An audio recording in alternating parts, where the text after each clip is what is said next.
Here we go again. The second round of the 3x3 Olympic qualifiers is here this time from Utsunomiya, Japan, with one ticket to Paris at stake in each gender's competition. Half of the Olympic field for Paris is set. There are 4 remaining slots.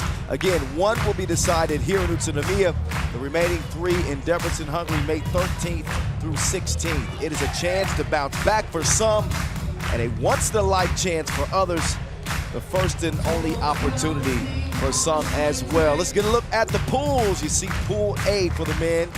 Looks like it's going to be the pool of death on the men's side. I think France would be considered the favorite in Pool B, but although don't sleep on Mongolia and Japan, they come in experienced. Egypt, a dark horse in that group. When you look at the women's competition, Germany, 2021 Women's Series winners. They'll be challenged by teams like Japan and Austria and Canada. I think the favorite in the competition, that will be the pool of death, an absolute gauntlet in the women's competition. With the Women's Series defending champions, World Cup silver medalist Canada, defending European champs Netherlands. Oh man. Before we go any further, let us introduce ourselves. My name is The Voice, Kyle Montgomery. I'm alongside my man, my partner in crime, The Mountain, Yes, Bas Rosendahl. Here we are. Playing indoors this time. Bas, normally we're outdoors, but we're inside the light cube, and I guess we're really going to see who shines over the 3 days of competition. I like how you tied that together. You know, you see, I like that. Yeah, like that. All that's a right. good start. All right, we're going to see who gets off to a really good start. With our first game of the day, it was one of our marquee matchups. We talked a lot about Lithuania and the versatility that they present. They'll be going up against the brutes of Brazil. But here is Lithuania with the Lithuanian lead the way. Aurelius Pukelis, Darius Tarvidis, Ivaldis Džiaugas, and Šarūnas Vingalis. Vingalis, Džiaugas, and Pukelis. I guess you could say they got a warm-up at the World Tour opener here last week. So they've got some 3x3 under their belt. They're ready to go. Darius Tarvidis, the Viking, will be looking to sink him from long range as he typically does. As for Brazil, this team comes in loaded. They finished with a silver medal at the AmeriCup in 2023. They come in strong with plenty of size, as you can see. They got a star in Leonardo Branquinho. New adds in Matthias Parcial, Daniel Van Hayden, and ferocity, rocker number 10, Andre Ferosh. Not only a silver medal at the AmeriCup last year, but at the World Cup, this team made a run all the way to 4th. Really showed the world that Brazil is not a team to sleep on. And Bas, I don't think anybody's sleeping on them here in Utsunomiya as well. They've come up in several conversations when we talked about contending teams. You mean between you and me? Well, no, I'd say I was just outside. I was talking to some of the 3x3 staff, and Brazil's name came up twice. Look, I like this Brazil team. They are very, very, very physical. But that's going to come out in this matchup against Lithuania, which this might be a showdown of epic anime proportions. You know, Goku versus Vegeta. Oh, There's come going to be on. some bruising. I know that one. All right, Dragon Ball Z. There you go. There's going to be some bruising. There's going to be physical. Yep. And we don't know how to root for. Who to root for, I mean. Sorry. Well, we don't root for anybody. We're impartial. Fan. We're impartial. Oh, that was perfect. I Come like on, that. Bas. Yeah, we're impartial. Don't worry. We don't cheer for anybody. We want to see good 3x3 hoop. When you look at both of these teams, I mean, there's really a lot to like. When you look at Lithuania, of course, they're ranked number 3 in the world. Took home that silver medal at the World Cup in 2022. Reigning European silver medalists as well. They've been a team and a country that's been right on the cusp, Bas, of greatness. Oftentimes they've fallen short, either in the final or in the semifinal. It's an Olympic ticket on the line here, though. So, yeah, I'm curious to see what they can bring again. We know how they're going to play. They're going to go inside, outside, with Pukelis underneath the hoop. Džiaugas is going to get some inside scores as well. And as you said, they had a warm-up last week.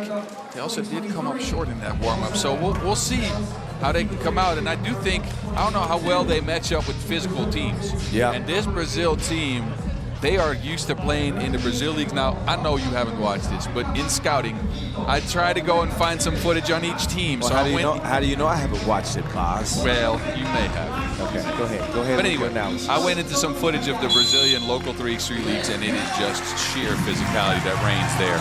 Well, the time for talk is over, Boz. Let's hoop 3x3. Banquino misses it long. Tracked down by Tarvidus, the Viking.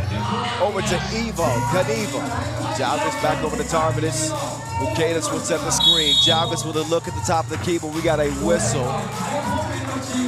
And got a foul. Green, first on Brazil. Ranked number 5 in the Americas is Brazil. They'll lean a lot on Branquino, but they got a lot more talent on this team. Trust and believe me. Jalvis on the cut. And that pass has a little bit too much heat on it. So Bukelis will check out, and Galis will check in, the mid-range sniper that he is. Garden, Van Hayden at the top of the key. Here we go, Ferocity with the Wilson. Over to Van Hayden, oh my goodness. With the quickness.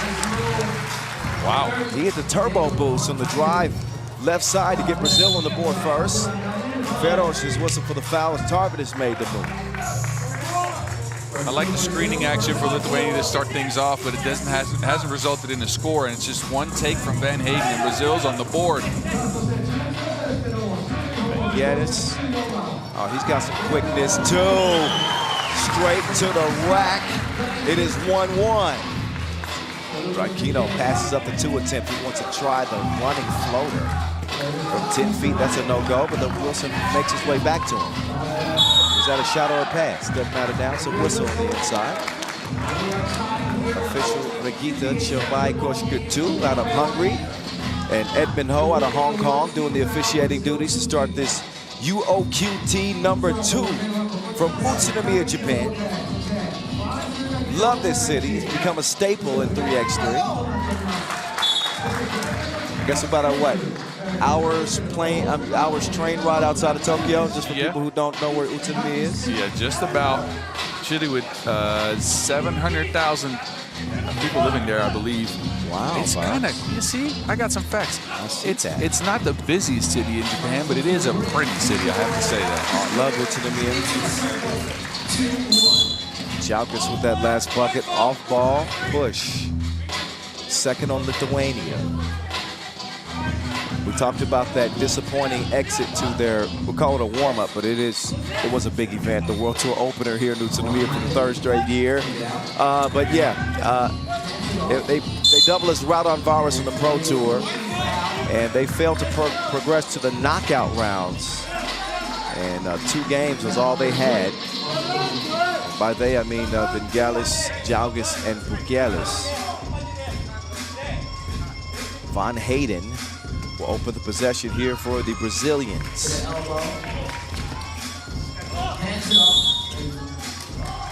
Another whistle. I think the officials should get used to blowing the whistle when Brazil is playing against anybody, because they're physical on both sides, physical defensively and they're physical offensively. And they try to create space by sealing players, as we just saw on the screen, and they have to watch out collecting fouls early. We've seen Brazilian teams in the past rack up a bunch of fouls, again, because they are used to the level of physicality that is back home, the Brazilian league, and in a lot of local leagues, physicality goes down. I think Brazil might be one of the only ones where the physicality of play goes up when you stay at home. Well, here we are, a minute and a half into the action. They do have 4 fouls. That means they have 2 to give before their inability. Buganis wide open. Finally, Dardius decides to skip it inside to the big fella. Now he might be in trouble. Lace up. Van Hayden. Again, a new add to this Brazilian team. Van Hayden with his first international cap in green. Well, it's clear what I brought him. He's got the takeoff speed to get past anybody. And I'm not sure if it's part of the game plan, but he's been on attack mode ever since the start of the game. That was a nice wraparound dish from Tarvidus, setting up to the Lithuanian. That's some borscht right there. Some borscht? Yeah, the beet soup. Oh, I see what you did there. Oh, got a warning. I missed the call there, Boz. Warning, technical foul, potentially. Except on Brazil, obviously. Yeah, it's looking like it. Let's see if that affects the rest of the game going forward, as they are in foul trouble on the real fouls and then on the warning end now too. Didn't mention this at the top of the broadcast, but you got 4 teams in each. Tarvidus, no. 4 teams in each group, A and B, both men's and women's. And the top 2 from each group go straight to the semifinals. That's how it's working. And great in a tournament like this, you know, pool play is always worth a discussion. But you're going to have to go through your toughest competition once you get to day 3. It doesn't matter. You're not going to be able to avoid anybody. Yeah. Whoever earns a ticket here in Utsunomiya, they earn it. The Lithuanian, and some screws loose after that one. 4-2.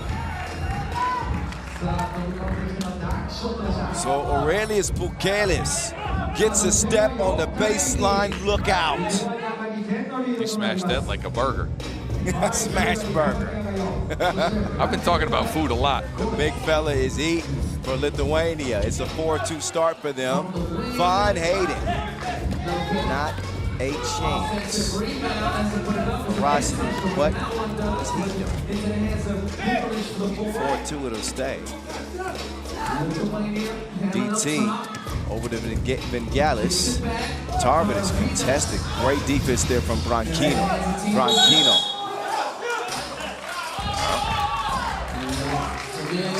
We've been at it for less than 3 minutes, and Brazil's at the foul limit.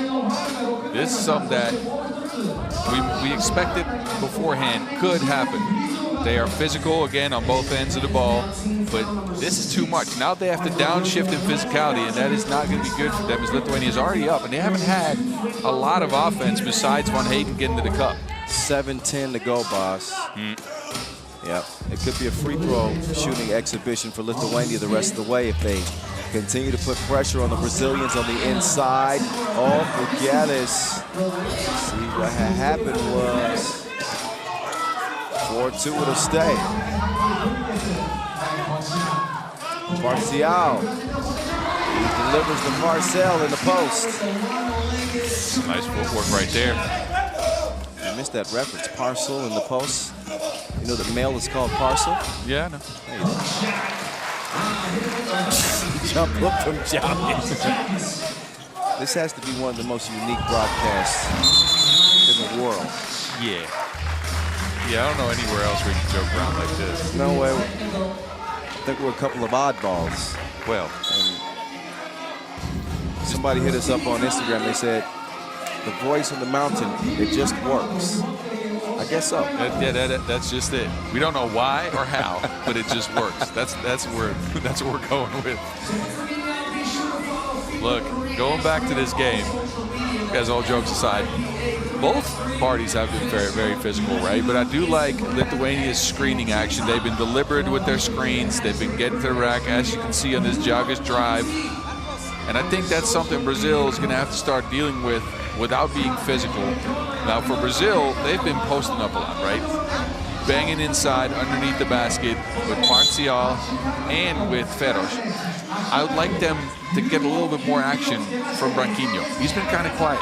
My question to you, Boz, is do they have the quickness to keep up with Lithuania in that screening action? Because I think that the reason why they hang their hat on their physicality is because that is their strength. They like to slow the game down. The lower scoring game this is, I think the more it favors Brazil. And they're more physical because they're not exactly fleet of foot with this four, in my opinion. No, you're right, but it might not come down to athletic ability or speed. It might come down to discipline on how you guard screens, discipline in following your game plan, discipline in doing the right thing. And that's going to be interesting. Do you think is there a technical foul called? Yeah, I think they were warned earlier in the game for a delay of game, right? And they just got hit with another delay of game, which amounts to a technical. That's what that was about.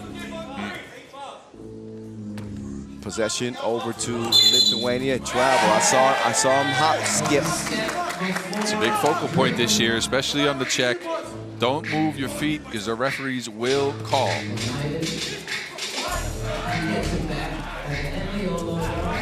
When it gets down to Partial, he's got an advantage, or so I thought, but Vingalis, he held his own down there, didn't he? Vingalis never drops the ball.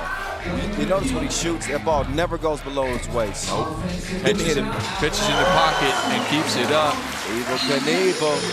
Evo Knievel, Evaldas Jalgis with the two-piece, three-point advantage for Lithuania. Ferosh, there's ferocity. What's going on the interior? Brazilian teams in the past, in the last few years, have had a unique composition, playing with two physical players inside, as does this team with Ferosh and Partial being able to get a mismatch anytime they want. So Vingalis recovers his own rebound and gets the bucket.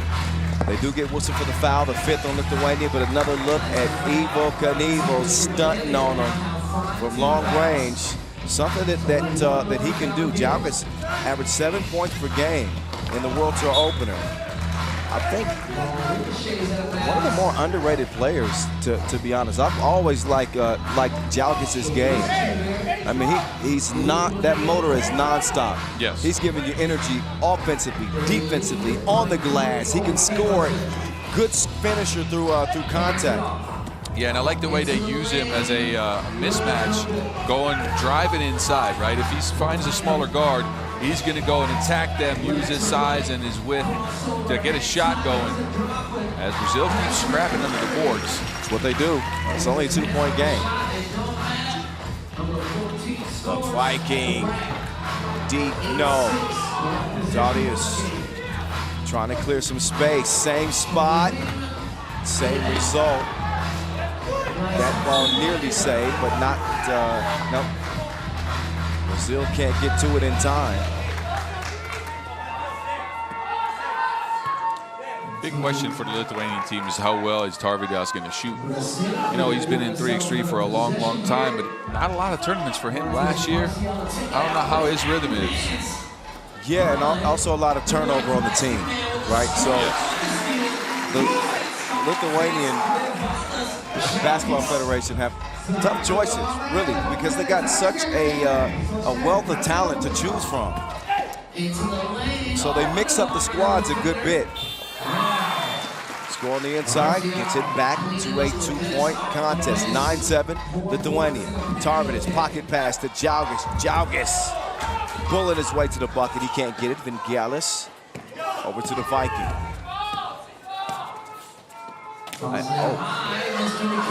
You don't expect an alley-oop to Vingalis. Jalgis is still down, by the way. It's a smart move because that was a semi-box out. Fedosh couldn't go around him. I guess so. Vingalis to Jalgis. Jalgis sets his sights on a 2, but that rolls out. Branquinho with the defender at his back. That is an easy bucket for Brazil. 9-8 contest. Under 4 minutes to play. UOQT number 2 opener here in Utsunomiya. Tarvydas going on the merry-go-round. You got to find a different game. Uh-oh, Brazil starting to feel it. Brazil starting to feel it. They're getting in their rhythm, getting that ball inside. Take a look at this. Branquinho drives. Partial is out there in the exact right spot. Vingalis steps up, easy layup. And look, I think this is going to have to be their strategy, right? They have to attack Vingalis with their big guys. They usually have 2 on the court at the same time. They are bigger. They are stronger. They need to finish inside. Now, I think where the problem starts is the fact that they play a drop defense on ball screens on defense, right? So Lithuania has been getting what they want on ball screens. On the last one, I saw a switch down the stretch. Like first they dropped, then eventually Branquinho switched, and that's how they got to stop. Good adjustment in game. I give him credit for staying composed. I think Lithuania has played a crisper game, right? We talk a lot about their screen and roll action, but Brazil hasn't gone anywhere. They found a way to still be in this game. Could tie or take the lead with this possession, and they'll get it down to ferocity. Ferocity, I guess not. He's not too little yet. Did he touch the rim? He did not. That is a shot clock violation. He didn't see the rules packet before this tournament began, but 12-second shot clocks, 10-minute games, 2s and 1s.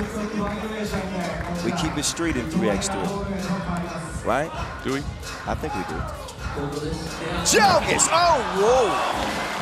That was almost a disaster. It worked out, however. That rolled in. He was lucky to get that.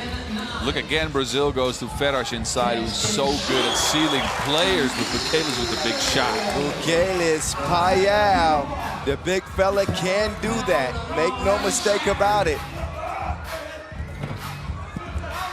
12-9, nice response for the Lithuanians. Now the Lithuanian has it.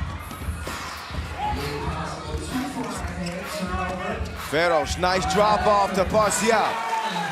Did you see how long he kept the defender on his back to get that space? He's a wide body, isn't he? He is. Uh-oh, Lithuanian is out of this world. Bossi was 3 of 6 from 2 range in the World Tour opener last week. And again, a luxury to have a 6'9" juggernaut that can not only dominate in the post, but he has got a soft, sweet stroke from long range. String music. Yeah, 2 big shots for Bukelis. And Brazil, I haven't seen them attempt more than 1 2-point shot in the entire game. The game plan's clear, but they might not have enough if the big fella is shooting like this. Well, if Branquinho and Van Hayden can't start knocking them down from long range to kind of equalize, you know, those couple of 2s that Bukelis has made. You know, I don't think they win a game of 1s here. Somebody's got to be able to extend the floor. Ferosh, good on the second.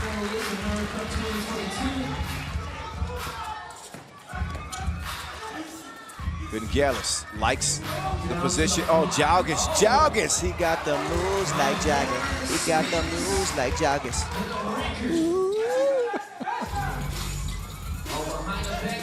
15-11. Ferocity. He got the hookup. Holla if you hear me.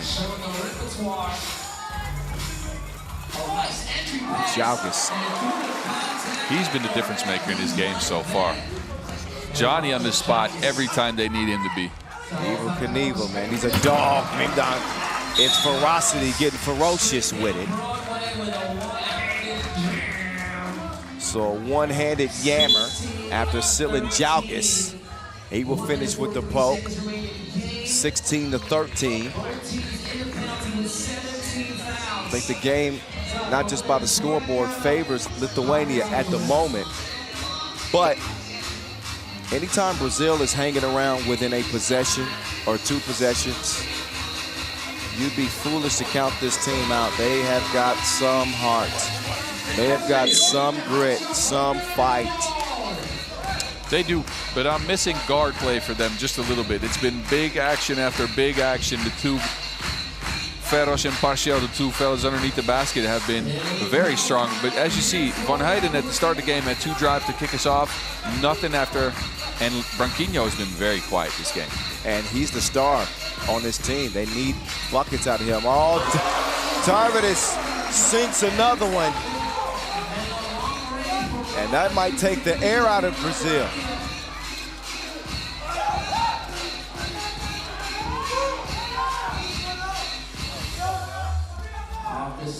Five-point game, Branquinho. The stroke ain't stroking yet. He's still offline. He won't get another chance here because it's stolen. Bukelis saves it. So does Bukelis. And Van Hayden saves what would have been a sure bucket with a quick hands defensive play. But here we are with a $1:05 left, and Lithuania has opened up a 5-point lead. The difference has been the outside shooting for the Lithuanians, who've gotten a couple of good looks in the last few minutes and have been able to knock them all down. Oh my goodness! Euro step perfection from the Lithuanian.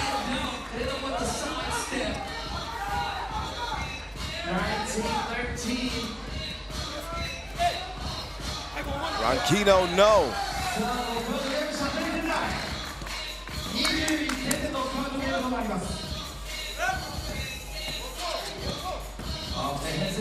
"35 seconds left. Tarvidis, nothing but you know what. Point game, Lithuania.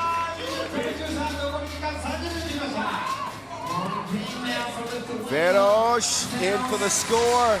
That'll only make things look more respectable. Lithuania. It is the Viking. No. Off the iron. Under 10 seconds. Ronquino off the glass to himself.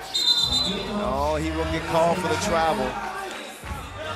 That was unavoidable. He wanted to go for 2, which is smart. Again, we are in a large pool, so there might be some ties as we have 4 teams of pool here. So smart to want to score more, but the execution was a little lacking. Oh, Vingalis is out of there. He beats the horn. That is your game, ladies and gentlemen. Lithuania open up the competition with a 21-14 win over Brazil here in Pool A action for the men.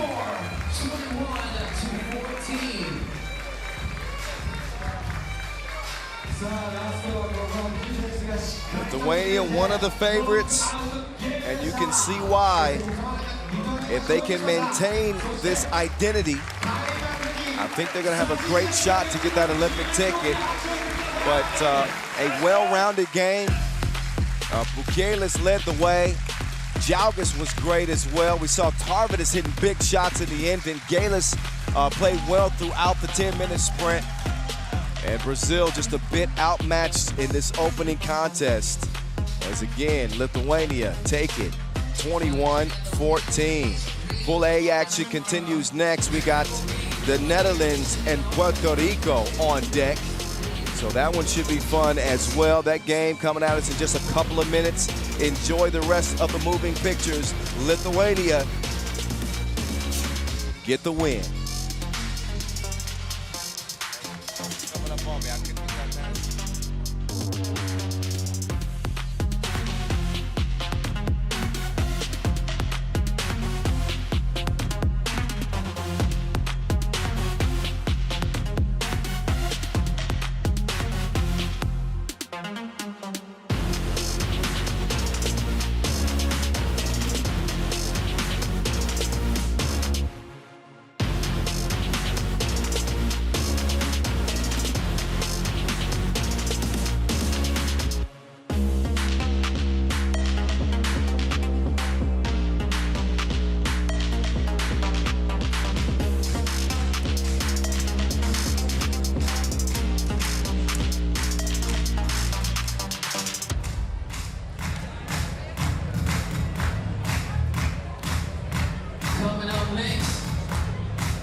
Pool A game 2, and we got Team Netherlands versus Team Puerto Rico.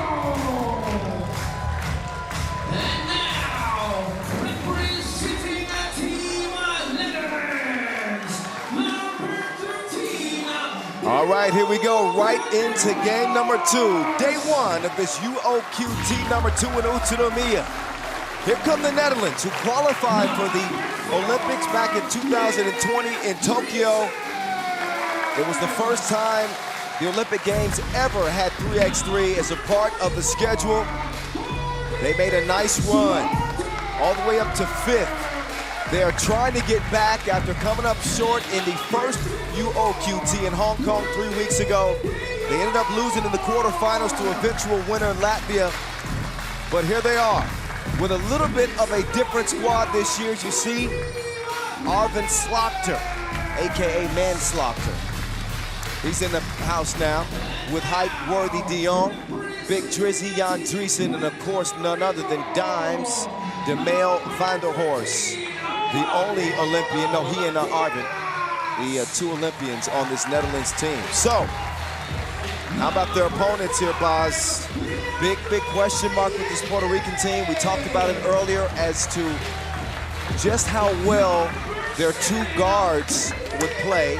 Talking about Angel Matias, El Motro, and Lado, Antonio Ralat. They're joined by Adrian Ocasio and Leandro Allende.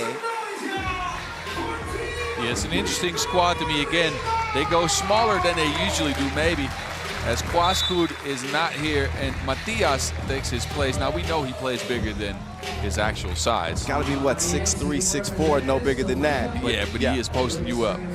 And with you, I mean you. Everybody in sight. No, that why you think I call him the little monster? Yeah. He is an absolute monster. He's a World Tour winner. He's a proven 3x3 pro and a AmeriCup gold medalist from 2023. MVP, as a matter of fact. So, listen, this Puerto Rican team packs plenty of punch. I think Netherlands have proven themselves to be one of the most talented teams in 3x3. I don't know if you'll find a player more talented than height-worthy de Jong. This dude averaged 9 points per game on the World Tour last year. We had never seen it before. He averaged over 9 points per game in the first UOQT. He's coming off a World Tour opener where he averaged 7.5 points per game. Still nothing to sneeze at, Vaz. But it's going to really take a team effort from the Netherlands, and that'll determine just how far they go in this competition. Yeah, and I think they have a balanced squad out there, right? As Arvin can take away from Worthy by being a driver, also a knockdown shooter in the past for sure. And then they have Dimes, who I used to play with still. That's how long he's been in 3x3. So Dimes is here, and he's got the mid-range game, the float game, a little bit of the post game. So I do think they have the balance to take on anybody in the field out here. Van der Horst, a 3x3 veteran now of 6 years, and again, an Olympian. What a run that the Netherlands had back in 2020 in Graz to qualify for the Olympic Games. Started off 0-2, did not lose a single game after that, and they had glory at that moment. Can they get glory here in Utsunomiya? They start with the opening possession, Wilson in hand. Dimes, follow the drip. The Jerry curl is working. That's not a Jerry curl. It's like that's a mini fro. That's a mini fro. We haven't seen the fro from Dimes. He's got the sideburns too. He is straight out of the 70s. Straight on up top. Ocasio can't get it to fall. Feed on the inside, and Driesen is pushed down. You can see the game plan for the Netherlands taking shape already. They are attacking Antonio Ralat, who is vertically a bit challenged compared to the Dutch. Yes, he's not the biggest dude, but he's got a big heart, and he made big shots in that World Tour opener. Worthy doing what he does, going to work. And the quick hands. He will poke it out of bounds, but the possession will stay with Puerto Rico. But there's Worthy spinning on the baseline. Nice touch as it touches nothing but cotton. 2-zip Netherlands out of the gates. Allende, Vamos. Quick, off balance. Bucket's no good. Dimes tracks it down. Worthy wants to Wilson. He's got it, but Dimes has position. Ralat forced to foul. Both of these teams, most of their players competing in the World Tour opener. Everybody outside of Anel Matias and Gamal Van der Horst. So they've oiled the hinges, so to speak. Slaughter, no good on the 2 attempt.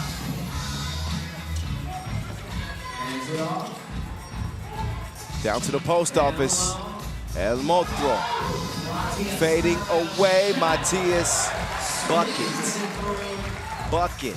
That's his game, and give him credit, because he's, again, not the tallest player, but he creates a lot of space with his body underneath the basket, fading away for that shot to go down, too.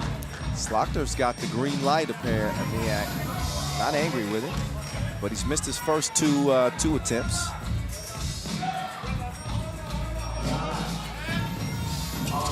Here comes Lado. Nice matchup between he and de Jong.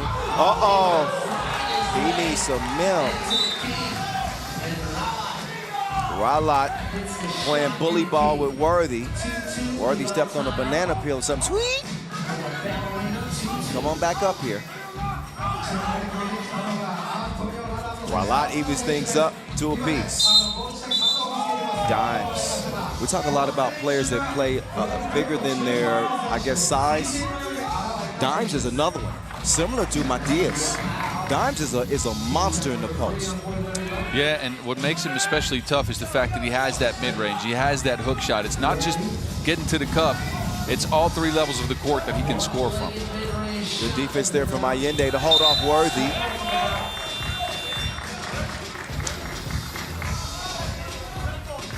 So Puerto Rico, your reigning AmeriCup champs, ranked number 2 in the Americas. Ralat on the bench right now. Angel Matias, good for 6 a game on the World Tour last year. What you gonna do with the monster? De Jong. Oh, nearly got it to go. He will get the whistle. De Jong, who was incredible at the World Tour opener. I hate to even bring this up about the free throw shooting. I hate to. But De Jong, who shot better than 80% from the line, both he and Dreesen missed some critical free throws in the semifinals that would have sent Amsterdam to the final here in Utsunomiya last week. I mean, he's a knockdown free throw shooter. But those, I don't think they'll forget him for a while. Nah, those hurt for sure. They've had all week to think about those free throws in there and whatever they presented last week in that field. Now, the stakes are a little bit higher, though, I have to say. So let's see if they can keep their composure in situations like that. What bodes well for them is that their game plan so far has been working. 4 fouls on Puerto Rico as they haven't been able to get stops in the post, especially Antonio Ralat, who I think committed 3 of those 4. And no fouls in the Netherlands. So playing a good game defensively. De Jong turns the corner. He's a certified bucket boss. An absolute bucket. 4-4. Oh, it is El Monstro. He's monstrous. Shaking him off his shoulders. Matias dropping his shoulder, taking it right at Arvin Slaughter. He says, "You too pequeño." His size and then taking it to the cup like that against Arvin, who I've tried to post up in the past, and I can't move the fella. So how does he move him? I try to tell you, Boz, that Matias is a problem. He's a problemo. 6'4". Got physical there. 6'4". But I believe he was a part of the San Juan team that won the World Tour Masters in Lausanne, if my memory serves me correctly. Could have been Mexico City. One of those 2.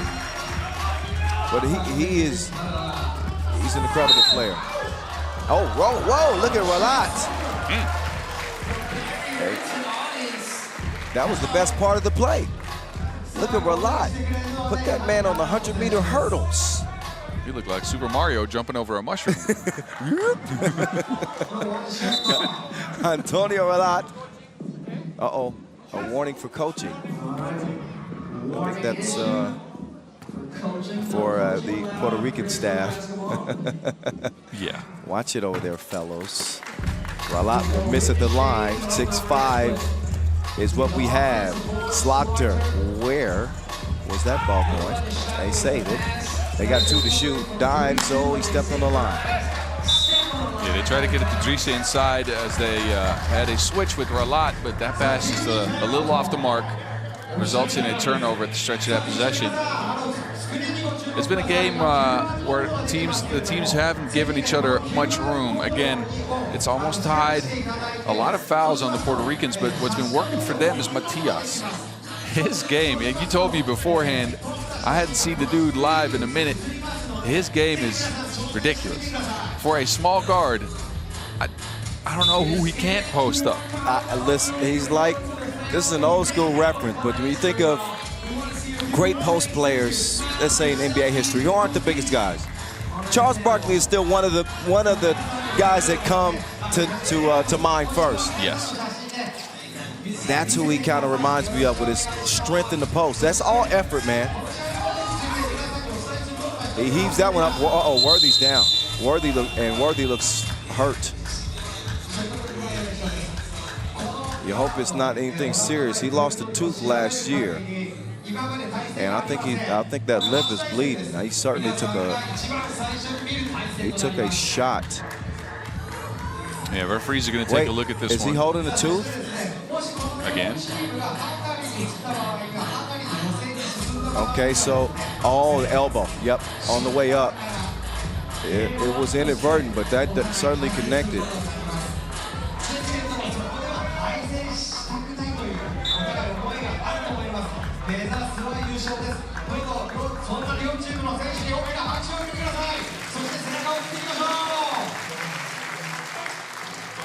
Six-5 game. I don't know if we knew this was a marquee matchup, but this could be a blockbuster right here, boss. Oh, I knew beforehand this is going to be an interesting matchup for sure. Slaughter with position, Ralato. Tough defense. Oh, Matias lost the handle on it. The crafty Worthy will come away with the Wilson. Dimes trying to drop one. Broken up. Almost stolen. Kickball. Fresh 12. Good pick and roll action by the Dutch this time. A hand got on the pass because Arvin was on his way to get on a layup. Jan Driesen. He'll open the possession. Worthy.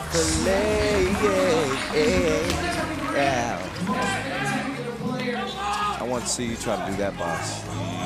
I don't think anybody wants me to see me do that. Shout out to Filet, by the way. Yeah. I love that dude's IG channel. But another look. Worthy falling away from the bucket. He put some magic on that.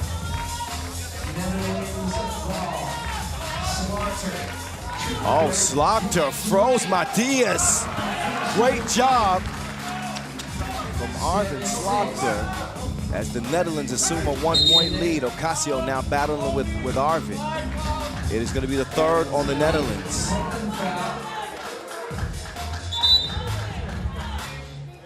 First time that these two teams are meeting up in a national competition, by the way, boss. So all the scouting that they've had to do hasn't been from experience, but watching video. Hermotro, no bueno. 7-6, height, Worthy, spin move, off balance, can't get it to go. Oh, Ralak, he's tripped up. Uh-oh, Slaughter and Ocasio getting physical. You know what happens when Puerto Rico get mad, boss? We saw it at the opener.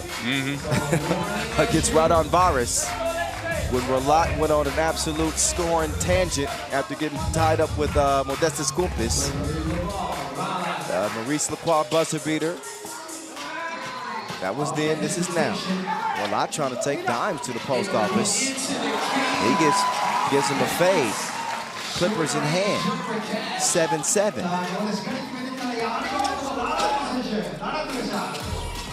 Dimes, faker, floater, yes. I told you had that float game from the mid-range, and this is what gives this team a lot of space. Ralak will draw the contact, taking the two. That's the fifth on the Netherlands. So Antonio Ralak will step up to shoot two.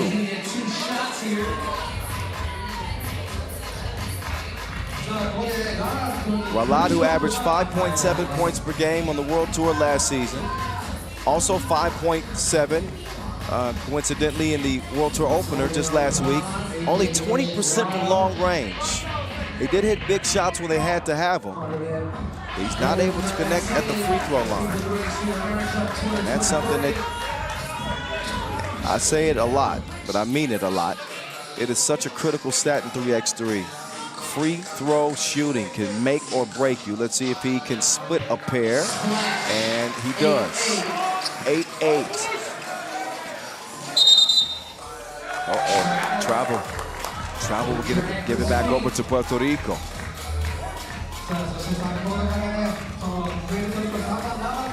Just a couple of lapses in concentration here by the Dutch. A foul on a two-point shot's never smart, and then they travel on a clear. Unnecessary. Ralat, mid-range. Got the friendly bounce. You see the Puerto Rican flags waving here inside the venue, inside the light cube. Meantime, as Dimes lighting it up, there's that Lions roar. Matias. Angel. He will draw the foul. That is the sixth on the Netherlands. He will shoot one. He gets into people's bodies with his shoulder at exactly the right time when they're moving backwards and they can't do anything about it. And it just creates a lot of opportunities for him underneath the hoop. He's got the rock, man. All I can think about is that 2 Chainz song, Pressure. He's putting pressure on him every single time. You probably haven't heard that. Look it up. 2 Chainz, Pressure. Worthy. Crafty. Step back. You don't love me like that. He can play double dutch too. 12-10. Oh, offensive foul. Ball back over to the Orange Lions. Netherlands with a 2-point lead. Look at Worthy taking them to class. Height. Excuse me, I got places to go. Misses the floaty. Ralat, no hesitation.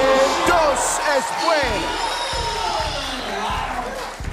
12-12. Dreesen turns the corner. Big bucket from the big fella. Netherlands reassume the lead. We're approaching 4 minutes to play. Ralat, cross court to Allende. Allende, drive, kick. Ocasio, H2O. Agua.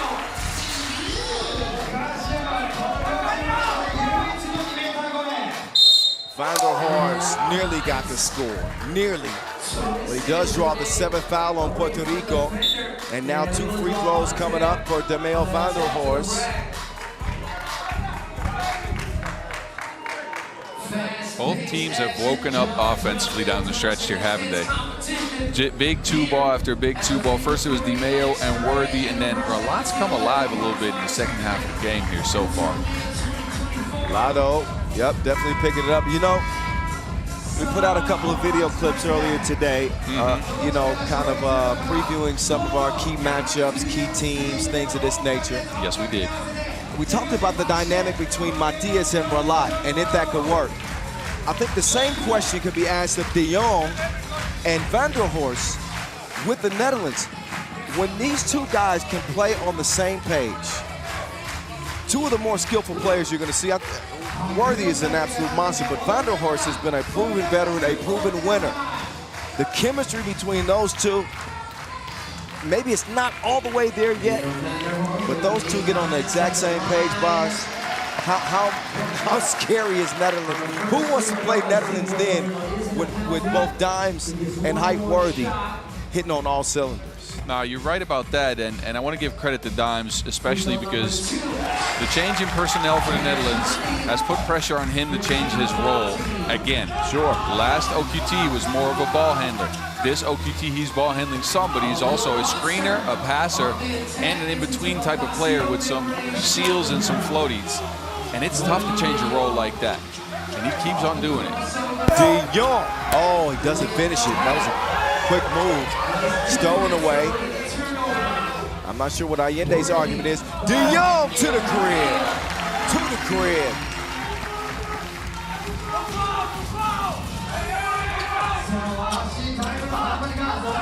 And Montreux, no. Ocasio there to clean up the mess. 1-point contest, Netherlands in front. 3 minutes to play. Pool A action, Dimes misses. Recovered. Over to Height Worthy. Height will let it go. This man, he's amazing. Ralat, no.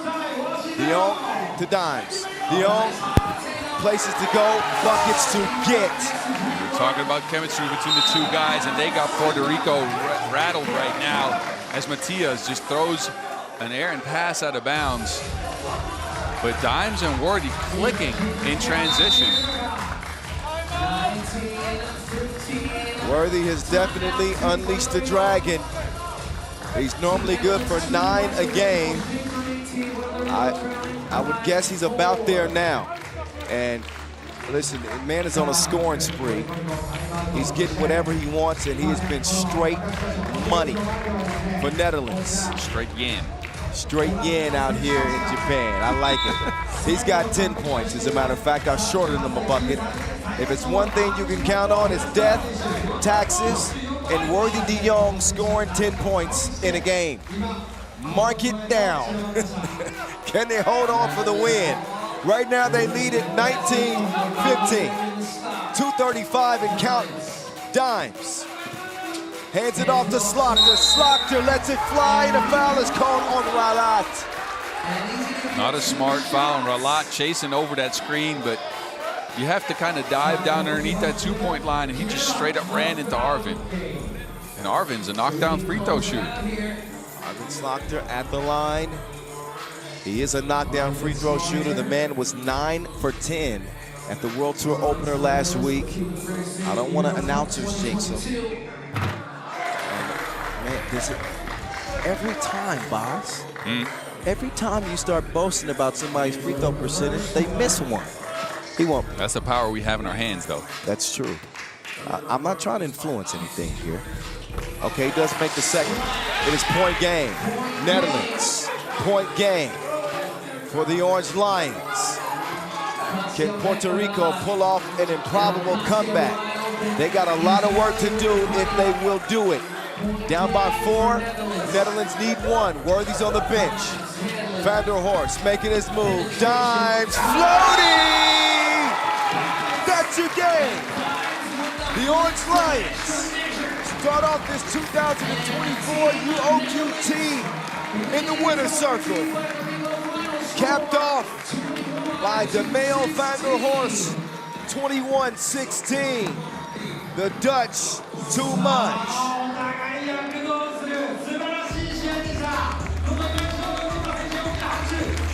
But a good game. A good game that was indeed. But ultimately just too much hype worthy for Puerto Rico to deal with as they pulled away down the stretch and they come out victorious in Pool A action. So Boz is standing by courtside with hype worthy after another double-digit outburst in this sprint to 21. Let's hear what he has to say after that opening victory. Boz. Worthy, first of all, congratulations. You kicked off your campaign out here in OQTs in Utsunomiya with a big win over this team Puerto Rico. Talk about how you handled the physicality out there, because they are known to be a very physical team. Yeah, that's a team, well, all due respect to them, all due respect to them. A lot of energy. They never give up. They always make a comeback, but we were able to contain them for the remainder of the game and finish it strong. So, yeah, props to my team. Let's keep going. We know you've been out here in Utsunomiya for the past few days enjoying the city. Can you talk about how you enjoyed Utsunomiya and how you enjoyed this country of Japan so far? Well, we kind of been all over. We've been trying to try new different foods, and we went to Tokyo. We drew some kanji. So we had a bunch of things that we did, and it's an amazing experience every time we come back. All right, well, congratulations and good luck on the next game.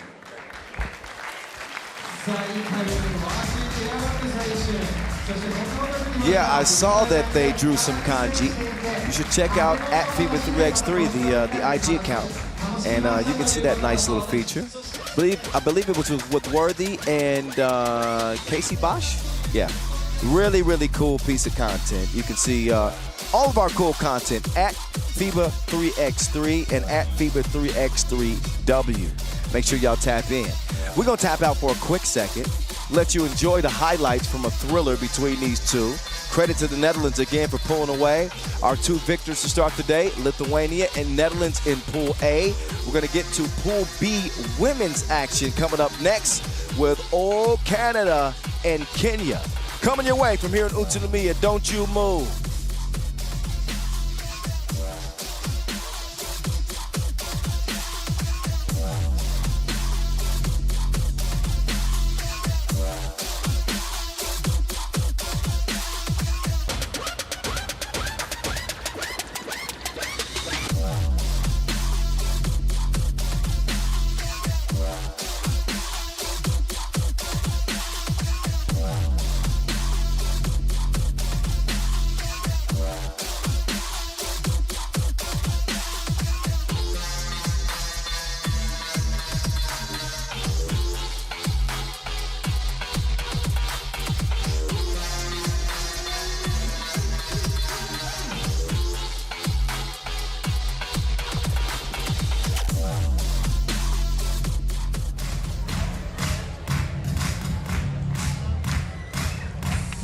All right, Baz, you ready? Always. All right, we turn things over to the ladies as they take center stage here inside the Light Cube in Utsunomiya, Japan. We are just getting underway here, day one of this second UOQT. A couple of men's games now out of the way, and we'll get a look at the favorites. I don't think that there's any argument there in the women's competition. Don't want to jinx them, but Canada have been a proven power in women's 3x3. Women's Series champions 2 times over. Coming off the Women's Series opening win in Springfield. All smiles, good energy. Paige Crozet, the founder of this 3x3 team, by the way. You got the Pooh sister. She's a heck of a recruiter. Yeah. Michelle's healthy. After tearing her ACL at the end of last year, worked so diligently to be able to come back. She's out with Catherine Plouffe, MVP in Springfield. This is the squad. This is an absolute squad. In Kenya, they will be the underdogs here. But obviously, you got a chance to follow this team a little bit more closely than I have, Boss. Well, and one of the players, at least. I saw Medina Okat represent Kenya at the Under-23 World Cup last year in Lublin, Poland, where you weren't there, and I was there. You know, that's how things go. Just rub it in. Just rub it in, why don't you? No, but she's a beast. Trust me, she is huge, and she scored at a very high clip in that tournament. Well, not just tall, very skilled also. There she is. Yeah, 2024 or 23 Afro Cup champions with Medina Okot, Mercy Wanyama, Natalie Mwangale, and Victoria Reynolds. That is Team Kenya, your 7 seed, trying to qualify for the Olympics for the first time ever in a basketball competition. It will be their first and only chance to get that Olympic ticket to Paris. It would certainly be a Cinderella story if they could pull it off. Our 2 officials, Vladimir Veskovic out of Serbia, Guy Kim is alongside as well. So they will get it warmed up and we will get you set up for our first women's contest of the day. It is The Voice, Kyle Montgomery, a.k.a. Yeah, well. A.k.a. The Voice. There's no a.k.a. there. There's the Mountain. That's his a.k.a., but his government name is Boz Rosendahl. There you go. We are here with you. Kenya in the all black. And Canada representing the North. There's the zone. Crozet. Both the Plouffe sisters here, and again, healthy, happy to see that. Michelle rocking number 1, Catherine rocking number 2, just so you don't get confused. The twins are double trouble. Hopefully Casey Bosch can survive this tournament without any blood leaking from her head this time. If I was a bet man, I'd put money on that not happening, to be honest with you. Well, she's a scrapper. Yes, she is. She is an absolute scrapper. And she is not afraid to get to it. Here we are getting ready to get to this one. Curious to see how Canada is going to start dealing with Medina Okat's size. And mind you, number 15 for Kenya, Okat, stands at 198. She's only 19 years of age. Well, I think she probably want to get a little bit. Never No, mind. I told you she had some skills. She got skills to pay the bills. Okat opens the scoring for Kenya. Here's Michelle Plouffe. I don't know if her middle name starts with a V, but she is MVP to me. She was the leading scorer in Springfield at the Women's Series opener. And she's the leading scorer in this game right now. First bucket. Canada in front. Your number 1 seed. Kenya trying to make things happen at the post. Colt. Right place, right time. Gets to Wilson and puts it where it's supposed to go. The zone. Up top, Paige. Top of the key. All net, all wet. 4-2. And this is the critical point for Team Canada. Remember last year they disappointed a little bit in the World Cup, and that's because they only shot 17% from 2. If they can hit it at a consistent clip from the outside, and judging by Springfield, as you alluded to earlier, they won there. They shot it at 35% from 2. If they get warmed up from beyond the arc, they all better watch out. Yeah, there was 67% from 1 range in Springfield. Again, that 35% that Boz mentioned. Led the field in rebound and also had the least turnovers. They have a winning formula. And when we talk about teams who are just in sync, that just have that chemistry, I think Canada is a prime example of just pure chemistry. These players love each other and played together for a long time. Bosch with the kick out, the zone, misses it from the right wing. 2 on the way, back iron, no good. Michelle. Michelle, the first lady, will miss it long. Reynolds, quick move. Oh, dime time. Dime time. Reynolds setting the table.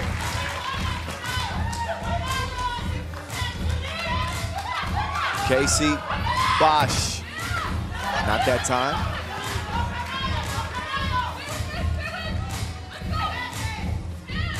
Reynolds just inside the 2-point arc. That one will go down. Don't sleep on Kenya. Here they come. They got some good screening action going too. They actually play a team branded 3x3. I like it. I am pleasantly surprised. Seriously. I like the activity that they're showing defensively. O'Court is as good as advertised so far. Maybe Reynolds could be in. Oh my goodness, that was ill. That was ill, Reynolds.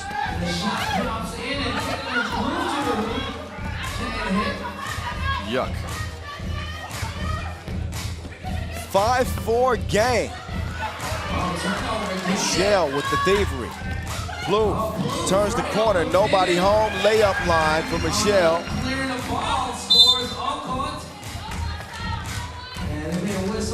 It's not often you see the Plouffe sisters outmatched in size. Check out Reynolds with the filet mignon. That is top shelf filet right there. That's like Kobe beef filet. That shot had more jelly than whatever SpongeBob catches. I'm liking this team, Boz, and I like that bar too. You gotta try a little. 5 apiece.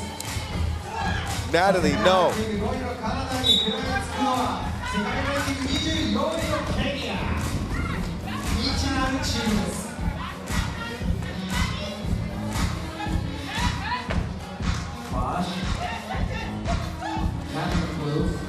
Crozen inside. Wait a minute. There is a whistle. Now, this isn't a shot at Kenya, but Boz, I don't think a lot of people would have had them tied at 5 apiece in the first 3 minutes with the powerhouse that Canada is. Crozen will break the tie. And again, a lot of 3x3 to be played, but so far so good. O'Court, not that time. Kicked out quickly, Crozen. Gets it back, Crozen. Permission to fire. Drops the bomb from deep. 8-5. O'Court. Wow, she's a gifted scorer. O'Court with great touch on that baseline. Can't keep up with Crozen. She left it like she was late. 9-6. O'Court will take the Wilson. Doesn't force the issue. Wait a minute, though. That's called a double dribble anywhere in the world. Here also. Yeah. Yeah. 9-6. Canada with some breathing room. Canada's been getting open shots from the 2-point arc, and I think that's the difference in this game so far, because I do think both teams match each other when it comes to playing underneath the basket, especially with O'Cott. But take a look.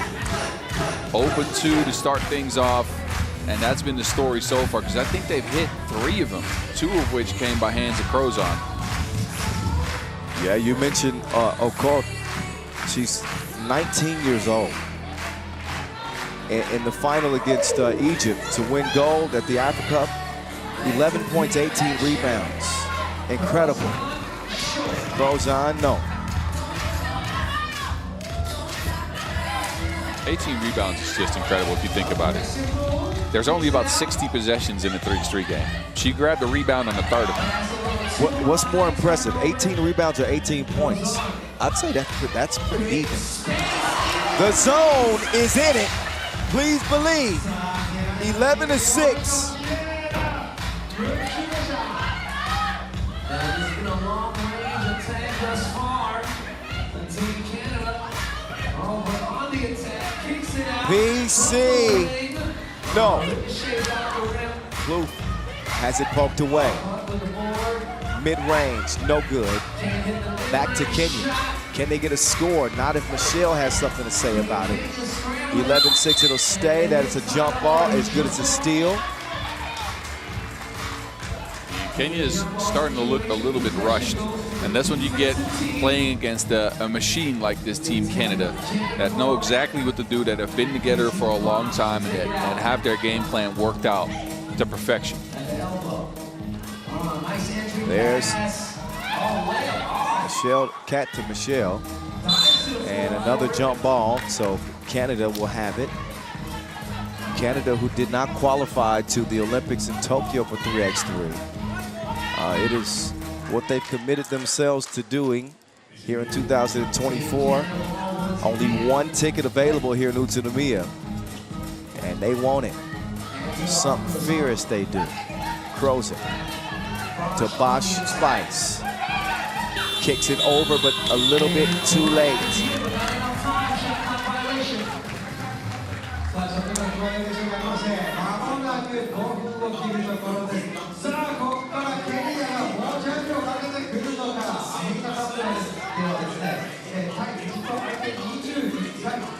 Blue defended. Solid lead for the Canadians. Reynolds off balance. Not going to get that one to go. Poked out of bounds off of Kenya. So Canada will reassume possession here as we're past the midway point, 4:52. Yeah, Kenya going away from their game plan and going into one-on-one actions right now as they are having trouble with the physical defense by the Canadians. Michelle to PC. She will miss that one. Crozen up top. Nope, that's stolen away. Cleared by Kenya. Reynolds will get a clean look, and she will hit it clean. Nothing but net as Kenya remain in this one. 11-8. Wait a minute. Whistle before the shot. And that is a black foul. That is just number 2. So credit really to both these teams, Bobs. We got 3 fouls combined in over 5 minutes of play. I like to see games with less fouls. I don't know about you. No, I'm more for the 13 foul specials. Oh, really? Yeah. No, I like your the right. sarcasm. No, you're right. Both teams have been disciplined. I think Kenya is over-helping just a little bit, and that gives Canada a lot of open opportunities. And I think that's why there hasn't been a lot of fouls on Kenya, because Canada's been getting open shots. Well, Kenya's still very much in this contest. A 1 or a 2 makes it a 1-possession game. Here comes Natalie. Natalie with a beautiful dish to Occult. Kenya came to play. Crozen denied.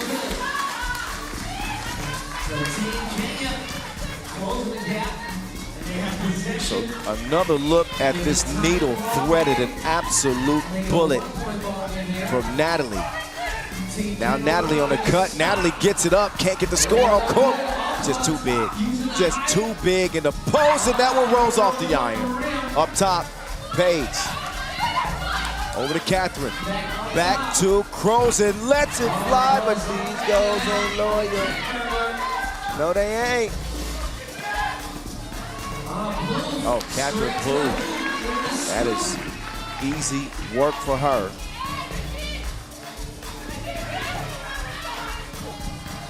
Reynolds delivering in the post. Here we go. It is a 12-10 game. Kenya going back and forth with the top seed. Oh, you thought you had a friend. Nice move from Kat right there.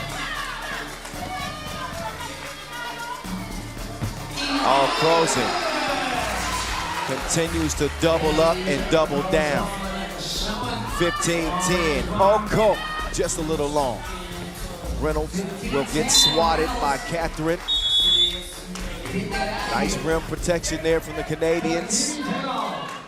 See the time in there from the much larger Catherine Plouffe. Yeah, and Canada's sitting comfortably right now. Kenya pushed back a little bit to make it a one-possession game earlier, but then another big shot from the outside for the Canadians. And now the difference in the game is starting to get to Kenya. I think this is the point where you need to start creating. We saw Okot take a long two-point shot. They don't need that. They're so well balanced. You know, we talk about the Plouffe sisters a lot, and deservedly so. But Paige Croson can absolutely blow the game wide open with her ability to stroke from two range. She's got to be the leading scorer for Canada in this game. I mean, she's an absolute difference maker. An absolute difference maker. One of the sharpest shooters in 3x3. And largely responsible for this 15-10 lead for Canada. Oh, Canada, here they come. MVP. Got a foul, Black. Substitution made for Canada. Croson is out. The Plouffe sisters are in, along with Casey Bosch. Bosch gets a look, she can shoot too. Misfires that time, little long. Natalie trying to use the screen. Look at the defense here from Bosch.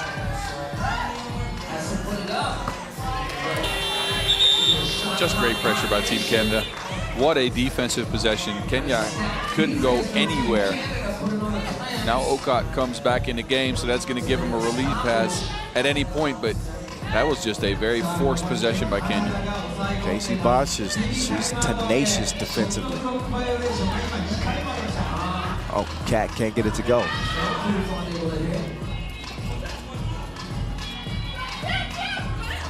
Forced shot there from Kenya as we approach the 2-minute mark.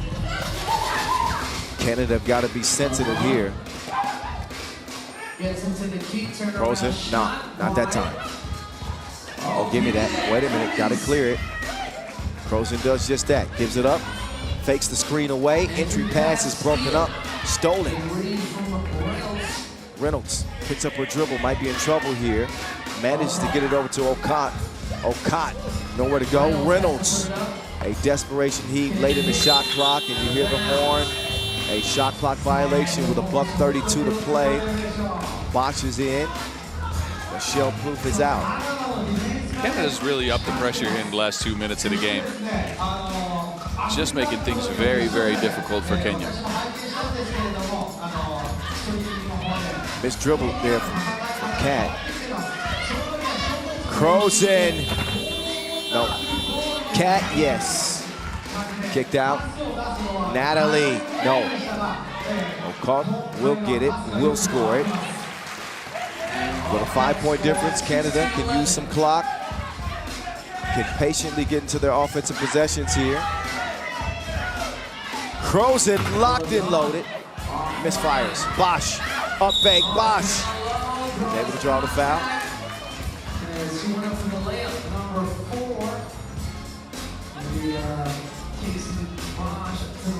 Casey Bosch just all over the floor for Canada.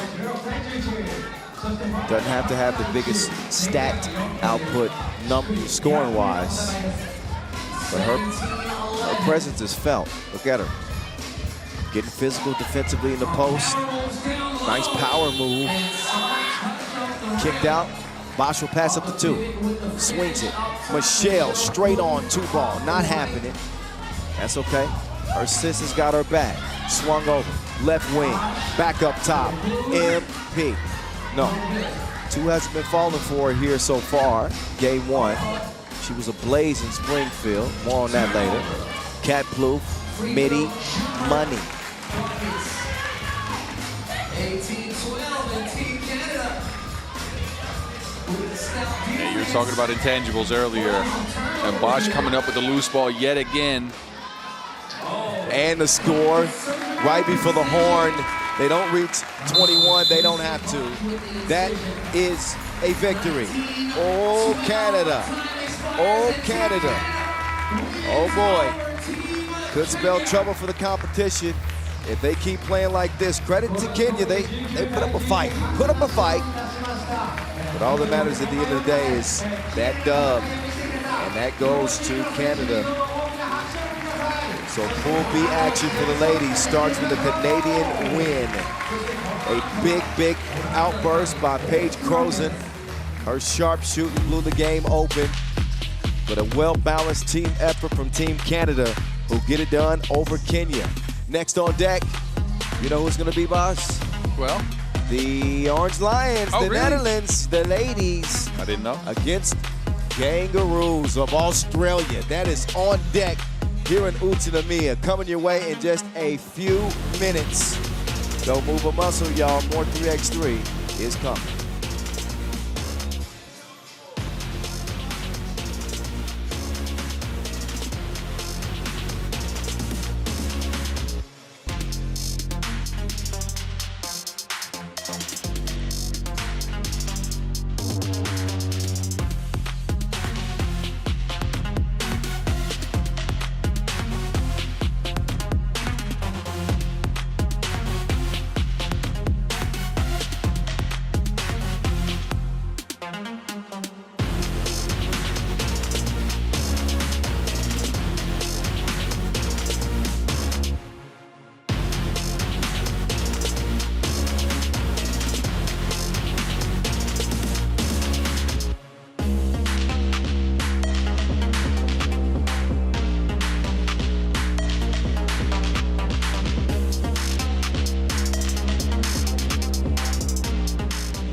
Alrighty then. We got Team Netherlands against Team Australia. Two powerhouses who dominate in different regions. Australia, four-time Asia Cup gold medalist. Netherlands, your reigning European champions from 2023. It is a second chance for the Netherlands after coming up short at the first UOQT in Hong Kong. It's a tournament where they started out 3-0 in group play. Looked like they were well in line to maybe get that ticket, but then they only managed 12 points in a loss to Poland in the semifinals. They now come out with a slightly different squad, adding a big-time player in Zoe Slaughter, Arvin's sister, with North Patrician, the MVP of the Europe Cup last year, Lois Lane, Lois Bettenville, and Janice Boonstrak. Boonstrakalaka. I just thought about that. Oh, wow. So that's Team Netherlands. Throw your sets up. Kangaroos.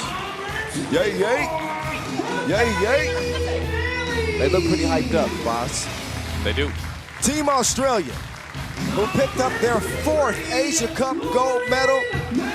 They got Alex Wilson, MVP of the 2024 Asia Cup. Anna Lee Mailey, the former WNBAer. Lauren Mansfield is a handful. And Marina Whittle, one of the most dangerous players in this whole competition. She's got her game face on, believe it. Gang Green, Australia and Netherlands on deck. Your 3-seed Netherlands, your 6-seed Australia. I've been looking forward to this one, and now we don't have to wait any longer. It is here. It is time to get to it. Top two from each group advance to the semifinals, which will be played the day after tomorrow. We'll have another day of pool play tomorrow. Deanna Jackson, Chirong Shi to officiate game number 2 for the women, game number 4 on the day. Boss, your thoughts? This is going to be a very interesting matchup as Australia brings a lot of individual talent to the board, right? They play one-on-one 3x3 basketball. They try to attack you, maybe get you in a mismatch, and then they try to get to the cup or shoot on you. Whereas the Netherlands, they play a system brand of 3x3. They set a lot of screens. But they have a new addition in Zoe Slachter, and she has the inside advantage, I do think. It does shift Lois Bettenville over to a ball handler position a little bit more, so let's see how that works out, but I don't know. Well, let's not forget about Zoe's ability to extend the floor, too. Zoe's got a nice two-point stroke as well. Probably more effective on the inside, but I think that she opens up a whole new dynamic for this Dutch team. So here we go. The Kangaroos start with the possession. Annalie Maley with a misfire, short range.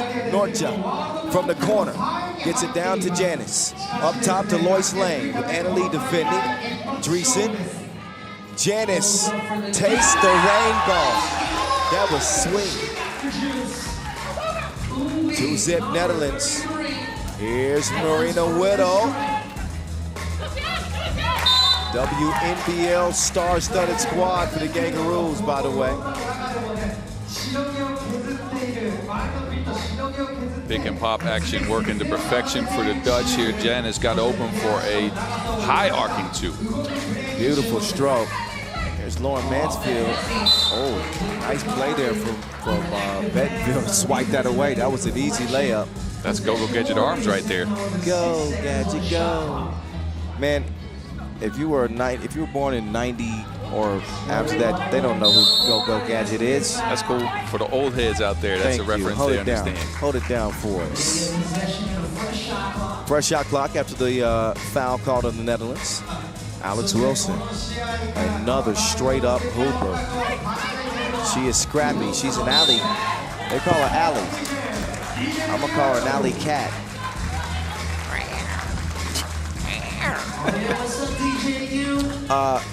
Top the field and player value, by the way, and earning that MVP at the Asia Cup. I was there, boss, so. Yeah, I wasn't. Bettenville, deep attempt, no. Marina Whittle, 2022 Asia Cup MVP.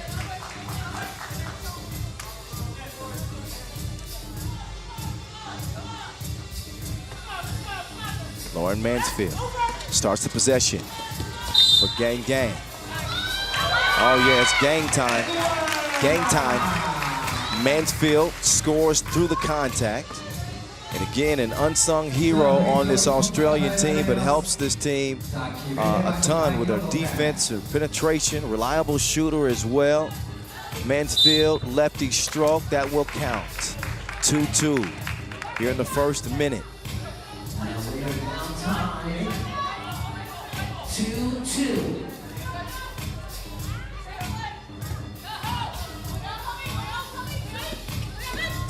Here's Slachter. She will miss it right to the rim.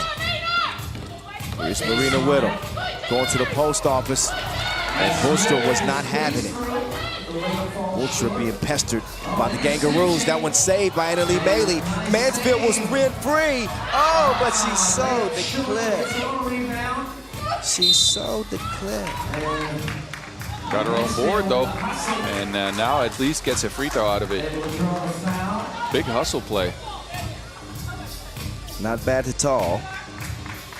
Just continue to show that extra effort to earn possessions. Possessions mean everything. Oh, offensive foul called. Dreesen's able to draw it. Dreesen, who was great at the first UOQT, averaging 7 points per game, just had an uncharacteristic performance against Poland. They ended up ending their hopes there. Dreesen going to the drop step, nice footwork, couldn't finish the deal. Here's Marina Whittle, took her to the body shot. Yeah, the physicality on offense for the Australians is very physical, right? They get into your body, they try to create a shot off of that, and it's either a foul or it's a bucket. And the Netherlands now are turning the ball over without pressure. Well, I mean this fully, and I don't think you've seen a lot of Marina Whittle. She's on the bench right now, but let me tell you, boss, she is a top 5 player in the women's competition, and I might want to boost her up to top 3. Really? She's that serious. That serious. I've seen her average 10 points a game at the Asia Cup. Oh, you better take that trash somewhere else. Mansfield D'd up. Italy, nope. Didn't get it up in time. Shot clock violation. Mentioned the European Championship that the Netherlands earned last year in Jerusalem. How about Australia at the World Cup 2023? Well, they ended up earning a bronze medal. I know for them, you know, when we look at competitions, people look at the Asia Cup in a certain light, and they say, well, they play at the Asia Cup, the competition isn't quite the same. So they play with a chip on their shoulder when they play at the national competitions. They want to prove to the world that not only are they the best in Asia, they might be the best in the world. That's what they want to show.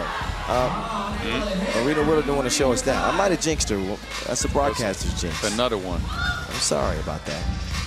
Betteville falling away. Why? They still had time. Yeah, I didn't think shot clock awareness was great on that one. But this is what the Netherlands need to get to. This is what Zoe can provide. Pick and roll action. Roll into the hoop. Easy layups. Tough shot. Italy mainly with the defense painted on her. 4-3. So the Kangaroos in front. Look at this make from Annalie Maley. Don't hurt them.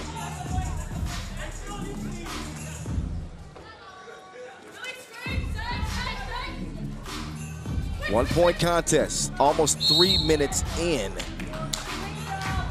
And a foul called on Whittle. Australia's putting out a lot of pressure on the ball, and that is something the Netherlands don't like to deal with. As was evident in the first OQT against a team Poland that kind of had the same strategy.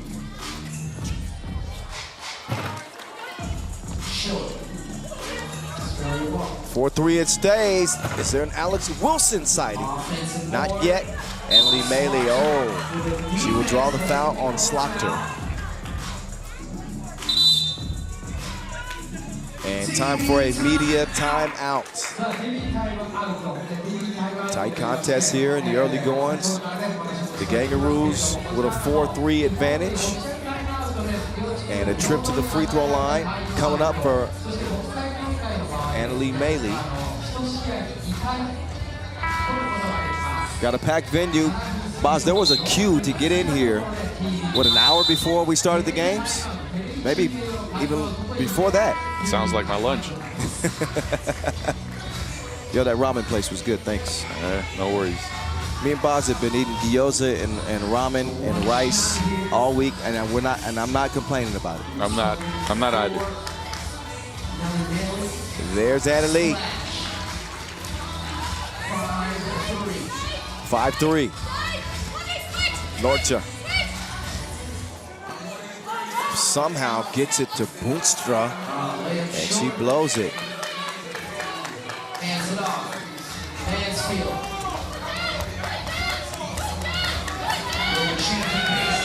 Oh, Mansfield with the moves, doesn't finish. Oh, Annalie Maley getting tied up. Oh. It's getting testy. This is for an Olympic ticket, ladies and gentlemen. So look at these two getting after it. They won't be having any coffee together at any point this week, I don't suspect. Probably not, no. Dreesen looking for Slaughter. That pass is off the mark. The pressure for Australia is making the Dutch less patient on screens than you would like them to be. They're moving before the screen. They're not fully setting the screen. There's crisp switching by the Australians as well. The Dutch have to pick up and control the pace of the game more than they do now. That has been something of an issue sometimes for the Netherlands. It's finding that consistency offensively. Another big issue that I saw from them in their first UOQT as a whole, Boz, you won't believe this stat. They shot 5 of 51 from 2 range. Yes. 5 of 51 from 2 range. They've got to be able to extend the floor. I'm thinking that Zoe Slaughter's ability to shoot should help them get some consistency from long range, but that's normally not going to get it done. 5-4 and a quick foul called on Norte. So after about 4 minutes of play, and both teams are getting closer and closer to the foul limit. Australia with no more to give. Netherlands just picked up a ticky-tack one. Arena Whittle cannot score in the post. Will get it back. Will put it up again. Will miss it. Anna Leeds fighting. Out of bounds, I believe, called out of bounds on green.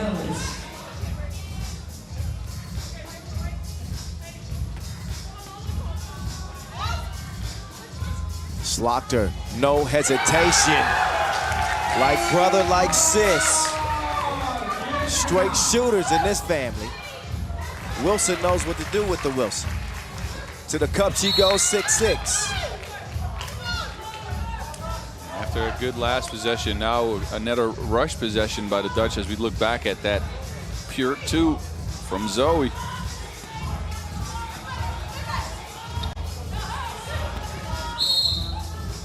Bentonville called for the foul.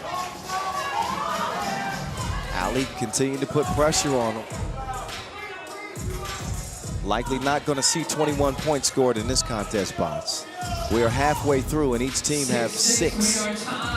Whittle, jab step, runner, that will fall. Such a tough bucket. Right hand floater with the defense on your right hand. Teresa lines up a 2. Wide left, Boonstra battling. And she's rewarded with a bucket. I like the energy that Giannis is playing with. Boonstra is getting to it now. She's out here to prove something, I feel like, because at the first OQT, she was quiet for the first couple of games and then got going in their loss against Poland, and that might have lit a fire under her.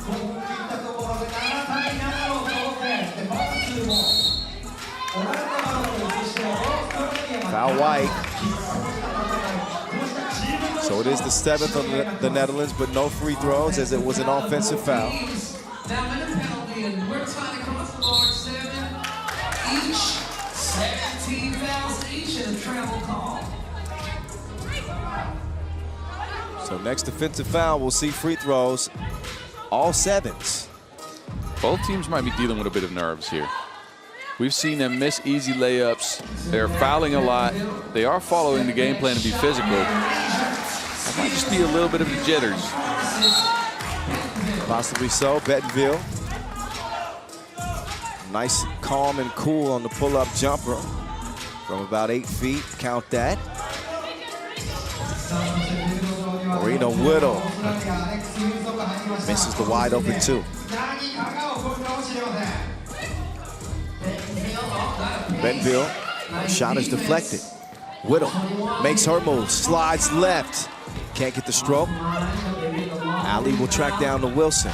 Ali moving right, hands it over to Whittle. Whittle misdribbles it. There's Whittle. Shot's not falling. So she gets to the cup.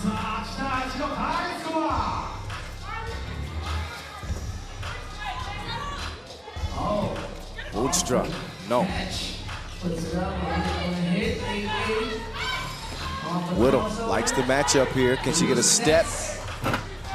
No, settles for the 2. I'm not sure I like that decision. I think she might have had a chance to drive on Slaughter. Does not do it. Do see her successful drive on that replay. So an 8-7 game, 8 fouls apiece. Yeah, and 2 free throws coming up as that possession underneath the basket ended up in a holding foul called on the Dutch squad. Both teams have to start being more careful with their physicality. Again, low-scoring contest. Each point counts. You don't want to foul teams and put them on a free throw line.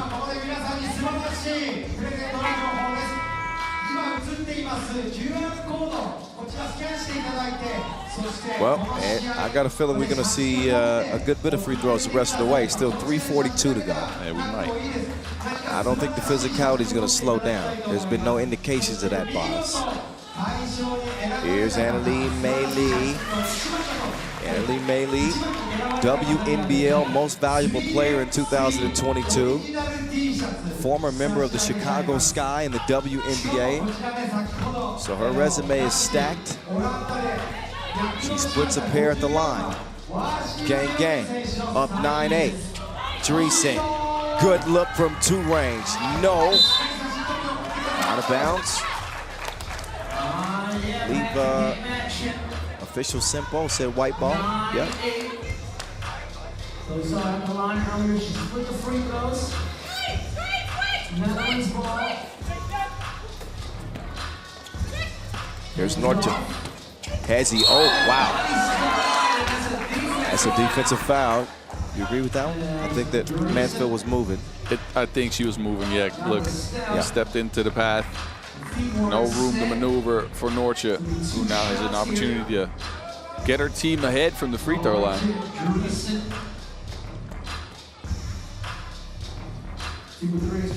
Oh, Nortje with the stroke. Gold medalist and silver medalist at the FIBA 3x3 Euro Cup 2022. Proving herself to be a winner. Now can she lead this team to victory? She will miss the second. We're back even, boss. We're back even. Whittle settles again for the 2-point shot against Zoe. And I think her strength lies in attacking on the dribble. I'm curious. 9-9, slocked her in the post office.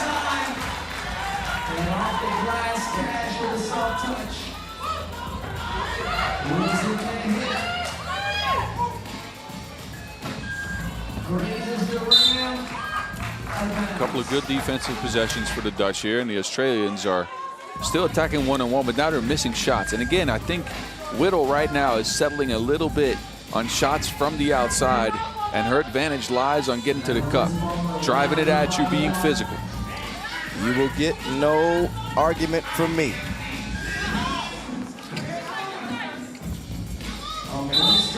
Oh, 3 in the key, took a little bit too much time.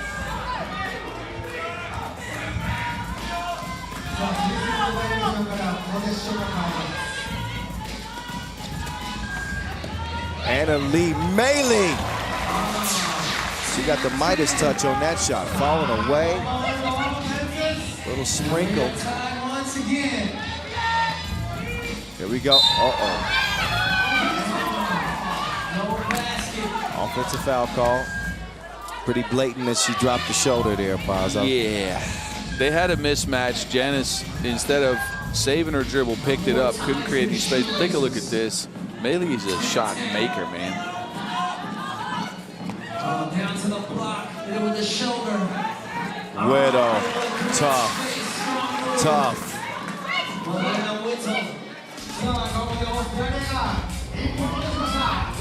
Oh, what a shot from Dreesen. I believe her first 2 of the game. Yeah, and the Netherlands needs that because they are leaving her open to shoot. And now she finally knocked one down. Arena no good.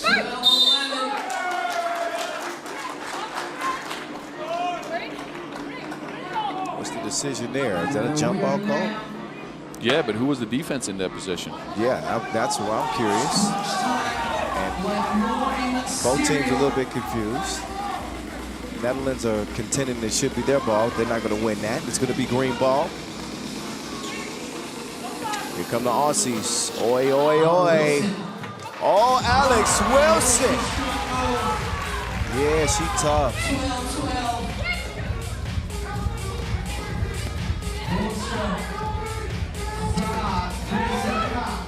Dreesen looking for another one. Late in the shot clock. This one all tied in knots, boss. Buck 30 to play, 12-12. Both teams in all sorts of foul trouble.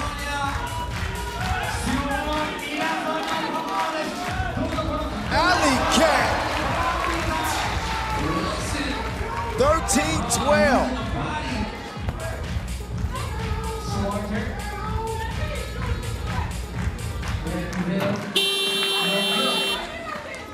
possession there by the Dutch, who couldn't get their screening action going, but now an offensive foul will get them possession back with just over a minute to go. What a game. Back and forth we go. It's one of those games that isn't pretty. No, but it has you on the edge of your seat from the start to the finish, at least so far. And it's exactly what you would expect at an Olympic qualifying tournament. But you can see the cat is out of the bag. The alley cat. She's tougher than Heathcliff. You don't remember Heathcliff, forget about it. No, I don't really. If you remember Inspector Gadget, you should know who Heathcliff is. I mean, we had it in Dutch though, so names were different. Look it up. Y'all listening at home, look up Heathcliff. Is he the guy that's always in hiding in something? Yeah, he's the one that wasn't Garfield. All right. Oh, Jason.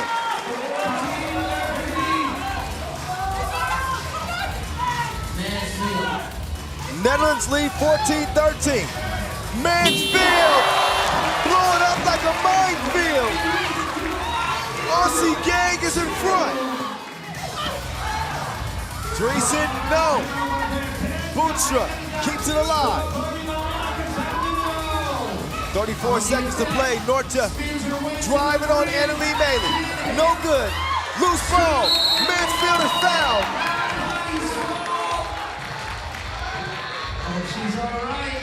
Whittle is down.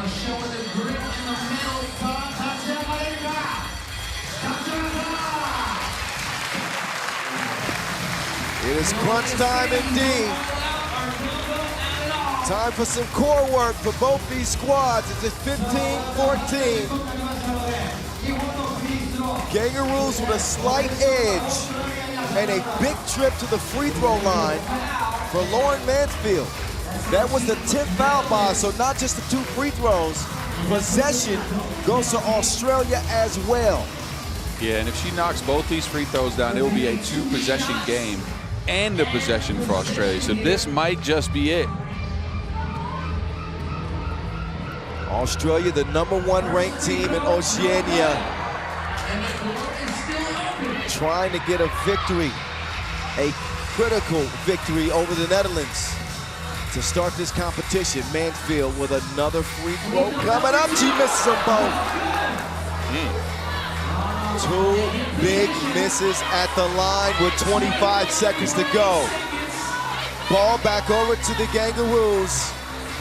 Can they make up for that empty trip to the stripe? We're gonna find out. Whittle, Mansfield. Mansfield with the crossover. Steps through Mansfield. She makes up for at least one of those free throws. Makes it a 2-point game. We got 10 seconds to play. Dreesen, Bootstruck. Bootstruck Alaka! 2 seconds to shoot. Early. No! Tie game. Going to overtime. How about Giannis going Bootstruck Alaka from long range? 2 ball. All up in her grill, Boz. I got goosebumps. They needed it too. They went with the pick and pop. Oh. Shot came a little early too, because you expect them to run out the clock more, but this was the best shot they were going to get. And Janice knocked it down. Incredible. Wow. All right, as we go to overtime, you should know the first team to score 2 points wins. Guarding the 2-point arc is of the utmost priority. The Netherlands will start with the rock. It's Bootstruck. Bootstruck! Game time! Maurice Lacroix buzzer beater! Netherlands victorious in overtime over the Kangaroos. Janice Bootstruck with 2 bombs. 1 at the end of regulation, 1 in overtime. A Maurice Lacroix buzzer beater. Mama, there go that woman. She comes to the rescue of the Netherlands. in an 18-16 victory. Wow.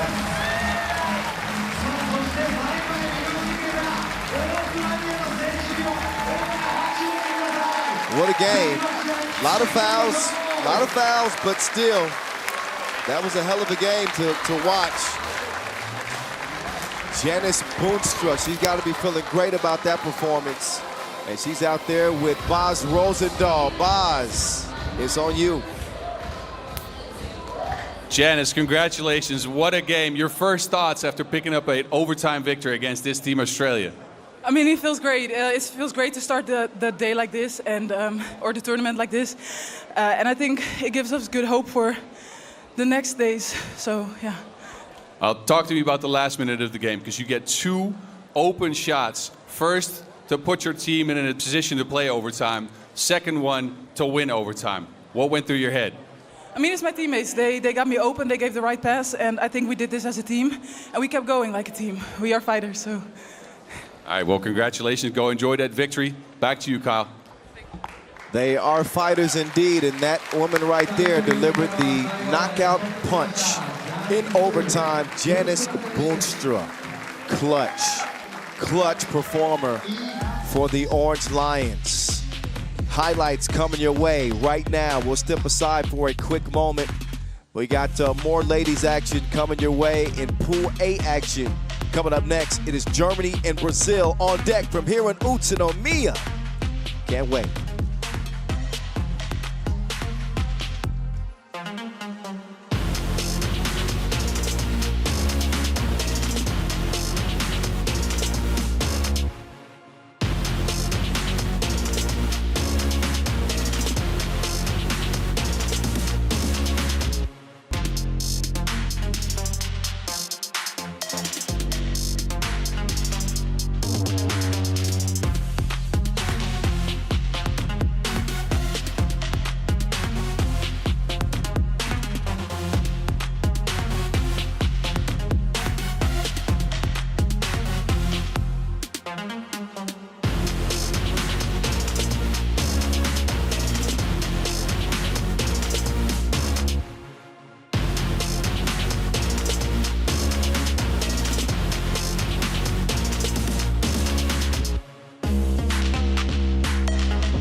So a straight up thriller that we just witnessed in the women's competition Pool B action. We get it over to Pool A now.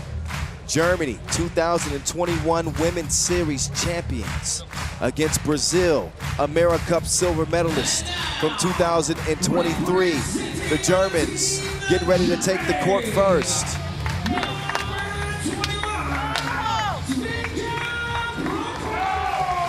Out first, Svenja Brunkhorst.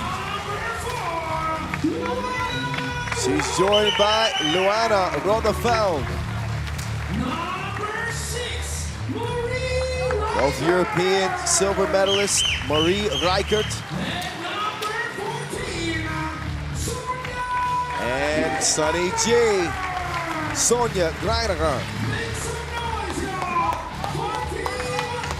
This is Team Germany, your 1 seed.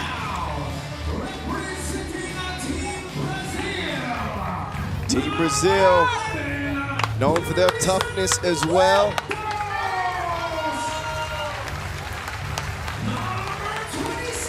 They come out with Clarissa Cristina dos Santos, Luana de Souza, Dinah Silva, and Victoria Marcelino.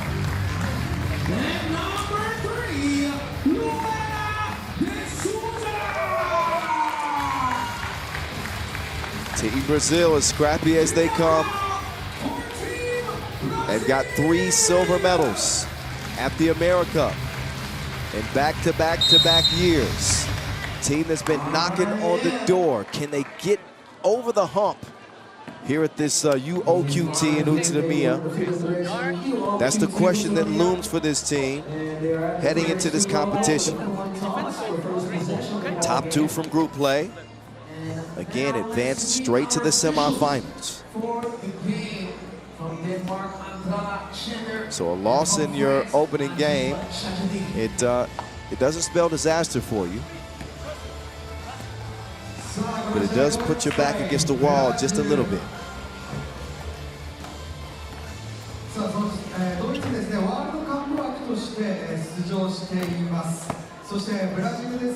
So game number 5 on the day.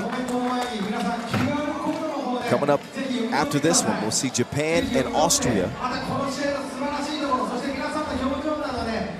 But Germany is the 1 seed, obviously going to be the favorite here. So they set their sights on their Olympic dreams. A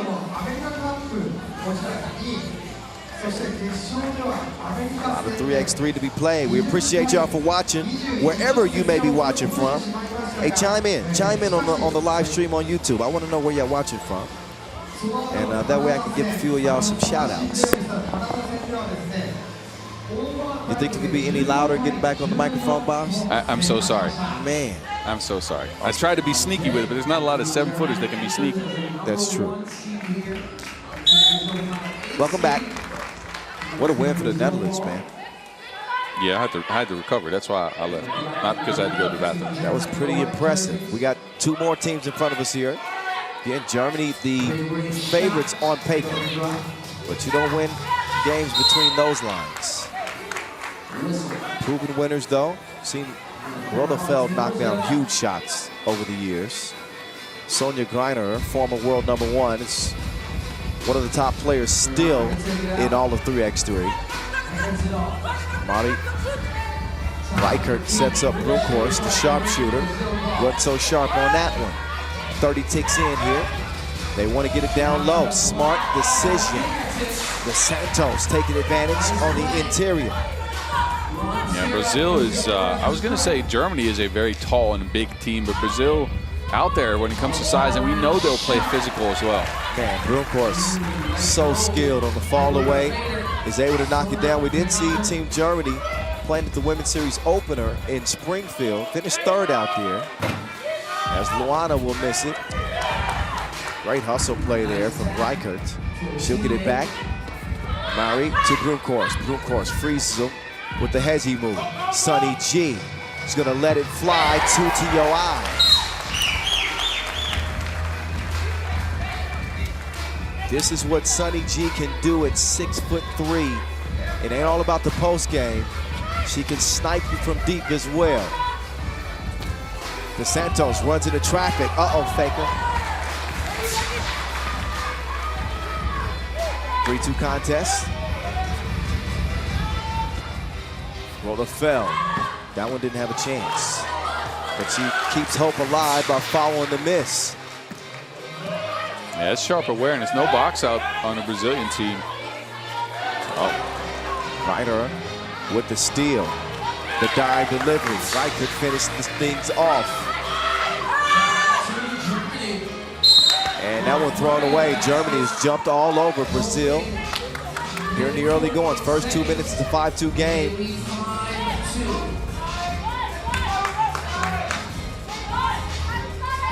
Pool A action in the women's competition.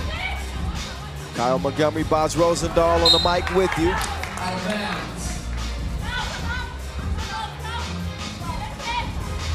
Germany ranked #4 in the world. Again, Women's Series champions in 2021. Europe Cup silver medals in 2021. Greiner knows all about it. Yeah, and I think system basketball right now is beating sheer physicality as the Germans score off cuts, get themselves open for wide open shots. In Brazil, they're scrapping underneath the boards, but they're having a tough time guarding the screens for the Germans. Take a look again. Oh man, Greiner, count that, plus the foul. Yep, you're exactly right, Boz. They have a system that just works. And they've executed to perfection here through the first couple of minutes of play. So Sonja Greinerer, who averaged 4.5 points, 4.5 rebounds at the Women's Series opener, continues to lead her team. Right now it's an 8-5 advantage. Dos Santos falling away. Greinerer skies for the rebound. Sunny G will come away with it. Svinya making her move. Sunny G wants it. Trying to find Reichert on the cut. No, it's broken up, stolen away. Luana up fake, drive, dish. Dos Santos took a little bit too much time. Victoria, no. Uh-oh. Santos tripped up. And whistle is not a foul. It's signaling Germany ball. So Deutschland will take over possession.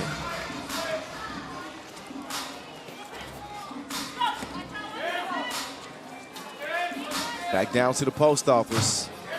Sunny G with a narrow miss that time. Victoria. They want to get it down low. There's Dinah. I don't know what Brazil's game plan is, right? Go to the post, attack the smaller players, just like on the men's side, but not a lot of not tall players on this Germany team, let me tell you. Sunny G is shining on them right now. Would you say she's lighting up the light box? That works too. Shining, shining, shining, shining. Sunny G. Oh. Okay, that wasn't such a crisp possession. No, it wasn't. A rarity for Germany in this game so far. But they got this game pretty well handled, I'd say. And it has been, again, Sunny G shining for her squad. Out deep on the inside. Yeah, and I think what's mainly worked for them is the fact that off-ball screens aren't being guarded crisply by the Brazilians. So either Germany sets a screen and they get somebody open for a shot, and then after setting the screen the first time, they started slipping those screens and getting Sunny G open for some layups. Well, I tell you, Brazil better find a remedy very quickly if they want to make this a contest. Victoria, she'll make it a 4-point game. Approaching 6 minutes. Rodefeld spins free. Oh, wait a minute. She is whistled for the travel.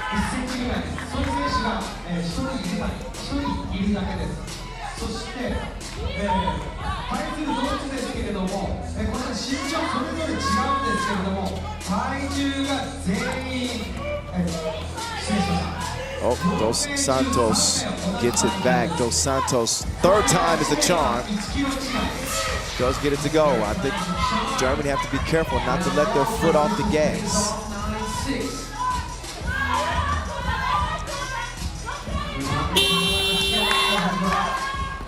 Off the miss. Here comes Victoria and company. Dos Santos will come and set the screen. But they're late in the shot clock. Took a lot of time here. Now, Dinah, what a move. No good.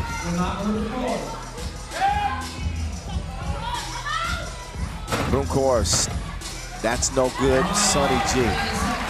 She is doing absolutely everything for the Germans right now. Victoria, clear lane for the lane.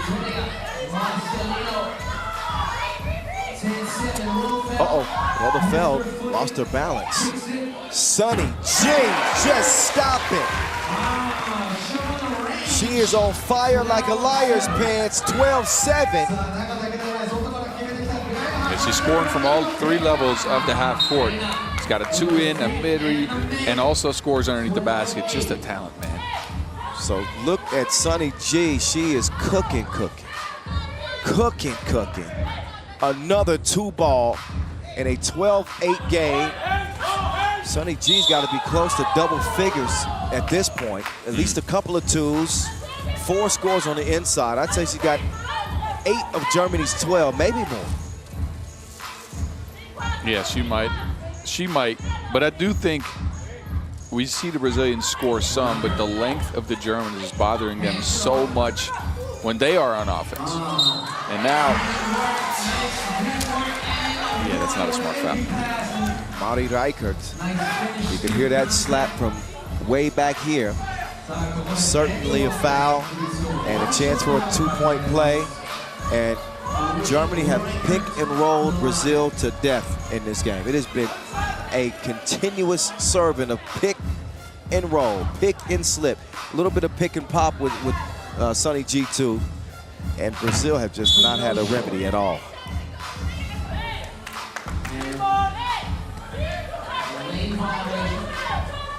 Yeah, and what you'd expect is for Brazil to solve that problem by being more physical than they have been so far. But the movement for the Germans have kept them away from that physicality. So well-executed game plan so far by the Germans.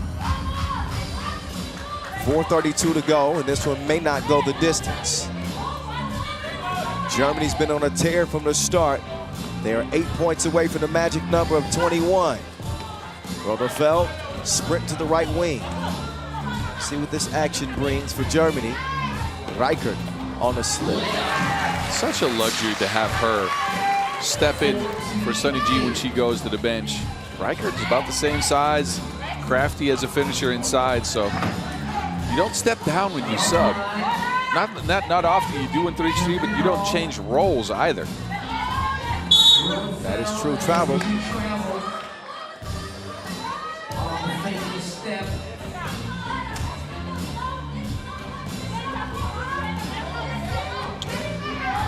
Six-point lead for Germany. This game really has not been in question. Wait a minute, there's a grab call on Roberfeld. So that is the second on Germany. And now time for a media timeout. I think a much needed break for Brazil to kind of regroup and get back to doing what they do. They have not been so crisp to this point, and absolutely no answer whatsoever for Sonny G. No, and I think this speaks to what they usually see is their local level of play. And I don't think they're used to a machine like the Germans with a lot of screening and shot creating ability from not just two-point land underneath the basket, but also from the mid-range. And that's messing up. Look at Sonny G. 10 out of 14 points. Ridiculous. I knew she was in double figures. Yeah.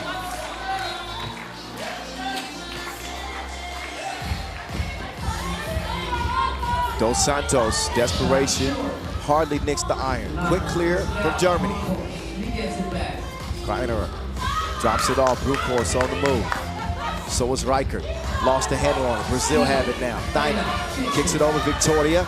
Down low, Dos Santos. Great position. No bucket to speak of. Out of bounds.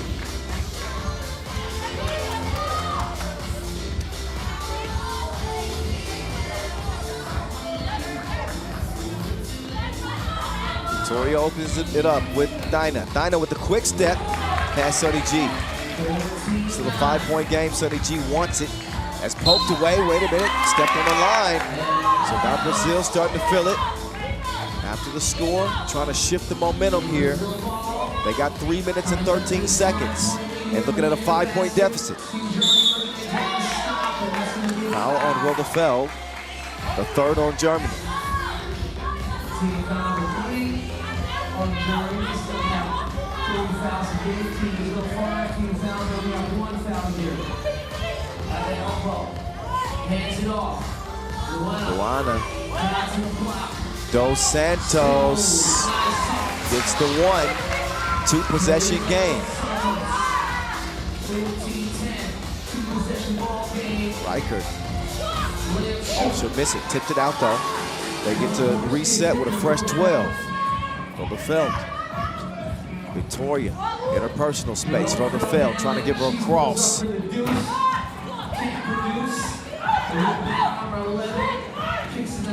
Victoria, 2 against 1.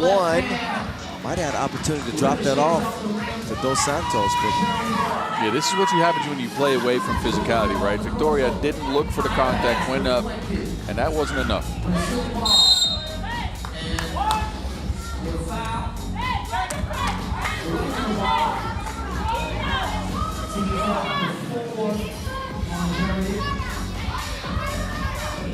2:20 to go here.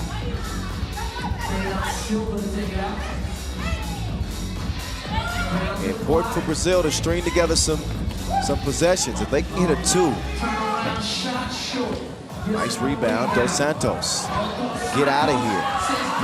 Just dominating Sonny G right there. Nearly getting the steal. Now it's Sonny G's turn. Oh, Sonny G called for offensive foul after the spin move. You talked earlier about how you didn't want Germany to take their foot off the pedal. Yeah.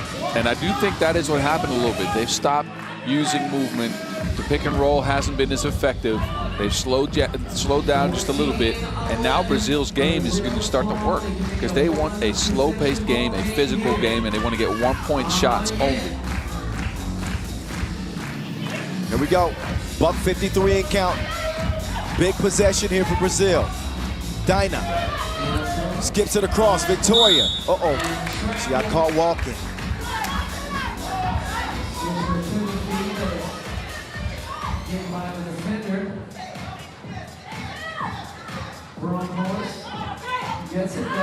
Oh, Sonny G just couldn't get there. So, man, Germany have gotten a little bit sloppy here, Boz. They had a 6-point advantage. This was a 14-8 game. Yes. And as I said, they've slowed down just a tad bit. They've run away from their slip screen action, from the movement they had earlier in the game. And you want to get back to that, but it's hard to shift back up in a game like this. Dos Santos, she'll make it count. We got ourselves a game now. Here we go. Minute 25. Luana, cross, left, right. Riker in the center of the paint. Oh, she's fouled. On the way up. One free throw coming up for Mari Riker.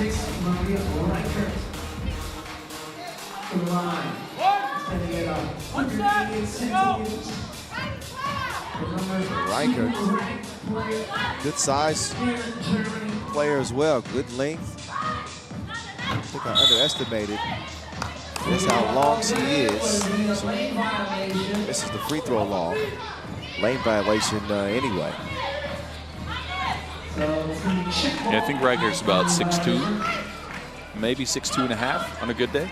Plays bigger than that to me, but yeah. Anyway, we got a minute to play. Victoria! Oh, Brazil! Brazil within one.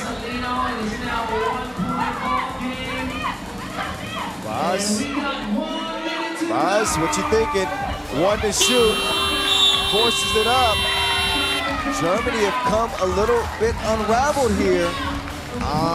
The train is off the tracks, man. Yeah, Brazil figured out how to switch more crisply. And Germany's gone to all ball screens. There's nothing off ball anymore, and that again is what was working earlier. Also, they've gone away for looking for Sonja Greinacher, and she was so good at the start of the game too. And they haven't looked for her all that much. It's been too slow for the Germans. And Brazil again taking advantage, scoring underneath the basket. And they're knocking on the door. A 1-point game. It could go anybody's way here with 55 seconds to go. Dos Santos waiting for Luana. Luana, who's been quiet in this game. She's going to get the step. Luana! We're even! 14 all. Sonny G wants to rock right now. Greiner, no good. Dos Santos, see! Brazil in front. A 7-0 run, Boz. If my math is correct, a 7-0 Brazil run. Yes, and it's all been underneath the basket. Dos Santos on scores, Dana on a drive, Luana on a drive, and Germany again go into a one-on-one set. They did give the ball to Sonja Greinacher, but she couldn't finish the job. 2 free throws now, though. But of course, these are big. Svenja misses the first of 2. 26 seconds to go. This is more of a tense game than it was looking like a couple of minutes ago. Let's just say that. Second free throw is sunken.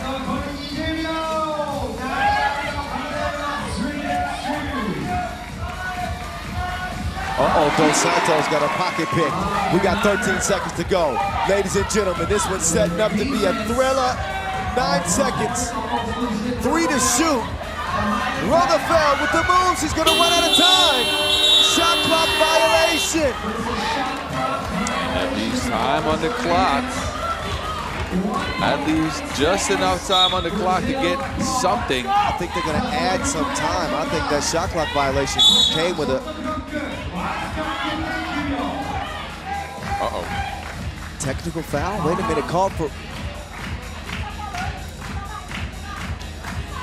Wait. I think Brazil may have been on the court with 4 players.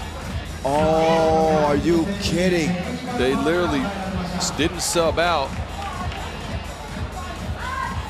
Nobody wanted to step off the court. A mistake, Boz. You can't. Oh, but the technical free throws missed by Oh, man. So Brazil with a chance to win it.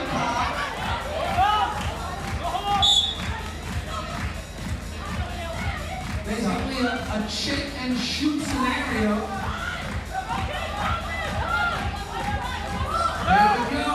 Catch and shoot, down low.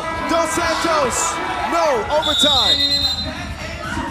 Back-to-back OTs. It's the play they wanted. Smart, no switch by the Germans. And they had Dos Santos defended by Paulo Greinacher. Couldn't get a shot off. Now we go to OT. Second OT in a row, but just kind of unnecessary, don't you think? Oh, for sure. All credit to Brazil for fighting back in this game and changing up their game plan halfway through. They slowed the game down, did just what they wanted to, but Germany has had this one on multiple accounts. Free throws missed. Brazil lapped back in the game after leading by 6 points. Wow. I mean, for Germany to even be in this position, they got to be kicking themselves. And you see so many times when teams leave the door open in a game that they have in the bag, Destiny has a funny way of making them pay for it. Maybe they hold on to win this one. But what an opportunity for Brazil. You don't come this far to lose. We'll see if Germany can close them out here. Here we go. In OT, the thievery. Victoria going for the W, no. So Germany survived another possession. Can they put the nail in the coffin? Brute course, runner, short, rebound to Victoria.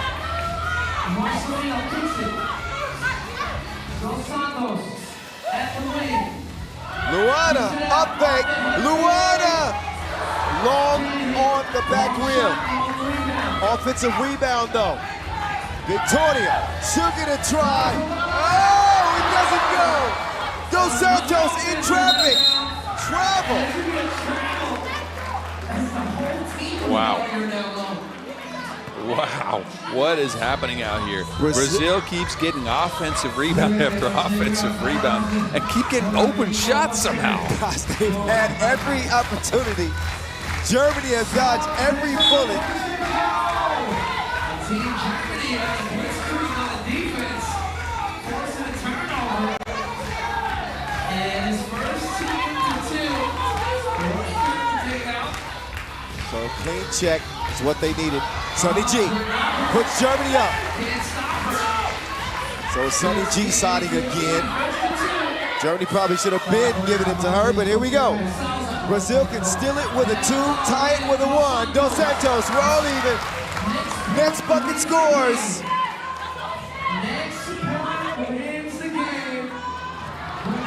Greinacher, turn around. Sonny G shining. Game winner in OT. Germany survived against Brazil in a crazy game that took an extra inning, so to speak. Sonny G with both of the buckets in OT. Again, your Maurice Lacroix buzzer beater. And Sonny G delivers in crunch time. 17-16.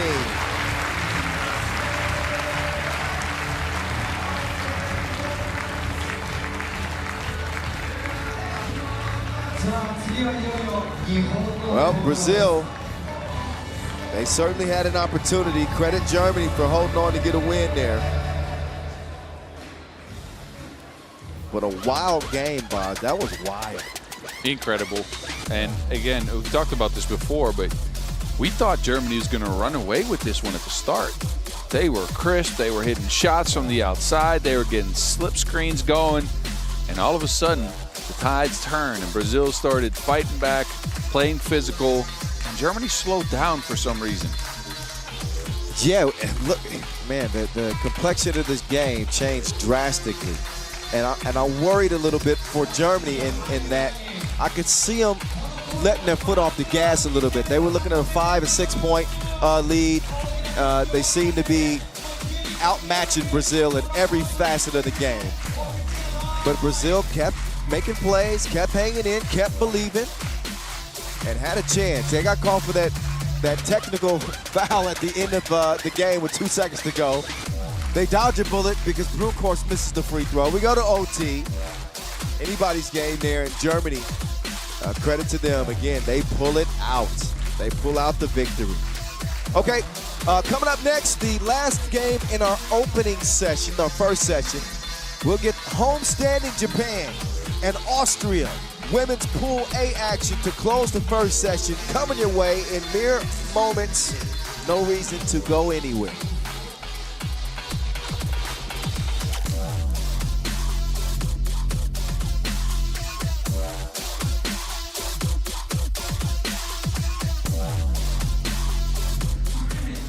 And we got Team Austria versus Team Japan.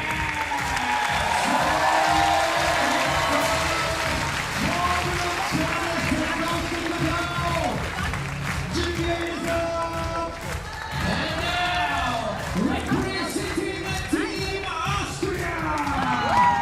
All right, here we go. Team Austria, your 5 seed here. Team that has failed to medal at the Europe Cup and the World Cup, but have played well, particularly in 2023, the World Cup, made it to the quarterfinals. Some success stories on this team, especially when you look at Rebecca Kalidiev. She's out there at number 32. Almost had a life-threatening car accident just a few years back. People question if she'd ever play again, and here she is with Anya Fuchs-Robertson, Alexia Alish, and Inga Orekova. Team Austria. Now homestanding Team Japan. Your 4 seed. Japan, who represented nearly 4 years ago at the Tokyo Olympic Games. Trying to make it to Paris this time around with an all-new squad. They've got Kiho, Miyashita, Shizuka, Takada, Tamame Nakata, and the Speed Demon, Yua Imura, who dropped 18 points in a game at the World Cup last year. More on that in a moment, but here is Team Japan in all of their glory. Matched up here against Austria. All right, Boz, what do you think? How do they match up? Keys to the game? I think these teams, again, this is what's going to happen every time with Japan, right? It's going to be a clash of styles. Japan play fast, frenetic. They're not the tallest team, but they will take it to you because they have quicker guards that drive it down your throat and keep trying to get layups on you. That creates room for shots from the outside. Now, Austria should be the bigger, more physical team. They should take advantage of the inside-outside game. It's a matter of can they hit as many twos as Japan can, and then it's going to be a good game.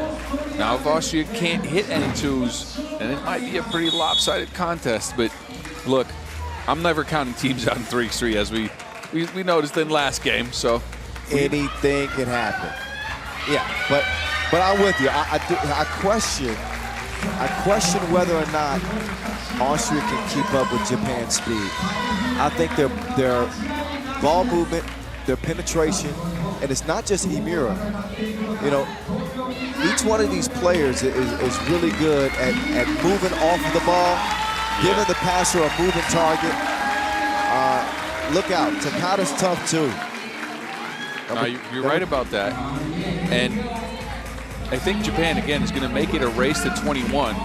And that race is not a race Austria wants to be in. No, I think if it's a race to 21, speed-wise, it's going to be Japan. Emira misses her first 2 attempts. Robertson, Foxy gets it down low. Alice, no, gets it back. Foul, that's, oh no. Okay, foul on the floor. No basket. But certainly contrasting styles between these two teams.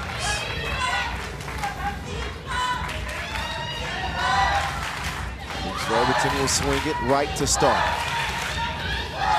2 players in the paint at the same time. No buckets there to be found. Takada swings it.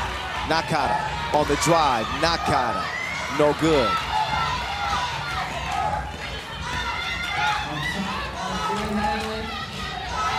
To attempt, halfway down and comes out. Orikova got a good look. Fuchs Robertson will get the scoring started for the Austrians.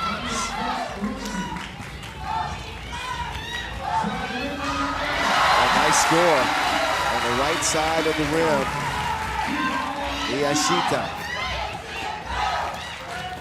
Alish, nice touch as Austria responds. Real back and forth here. Takada does not wait for a screen. Miyashita, swishalicious. 2-2. Fuchs Robertson with the size advantage. So I like the pace here. Well, you like the pace here, and I'm sure Japan likes the pace as well. Austria is getting what they want inside, but again, Japan, they want to get you tired. They want to keep driving at you. Not a lot of defense in this game so far. Roz, did you see that last delivery? Yeah. Put that in a shoebox. That was ridiculous. Beautiful entry pass. How did she squeeze that in? Great vision. Some of the yuzu lemon right there, huh? Yuzu lemon. You don't know anything about that. Sorry, Bob. It's okay. They got it at home, though. I know they liked it. If you're a Japan fan, you like that. Emira's money as the Japanese lead by 1.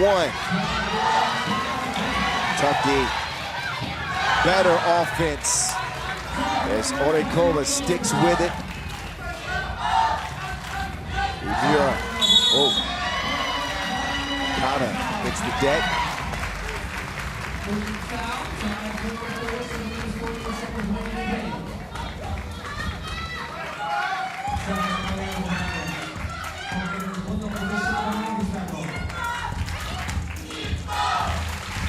I'd love to run that weave action at the top of the key.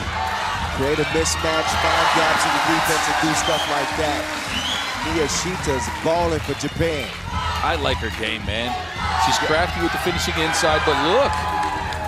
Wow. There's Becky. Or Becca. Comes in off the bench and immediately makes an impact.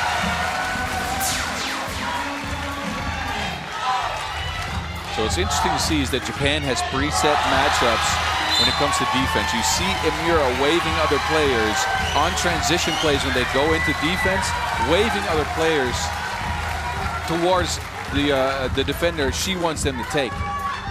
Pay attention, she is only guarding the smallest player on the floor every time. I think that's the smartest decision.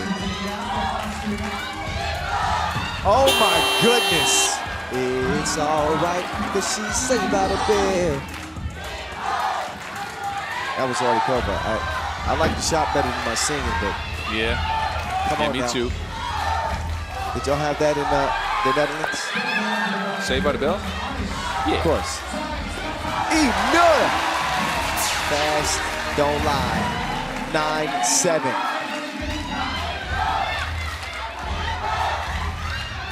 Austria meeting the pace of the lightning fast Japanese. Actually, you could say setting the pace. They lead 10-7, Austria. Here's red foul. It's a foul on Austria. Zemura was trying to set up that offensive play.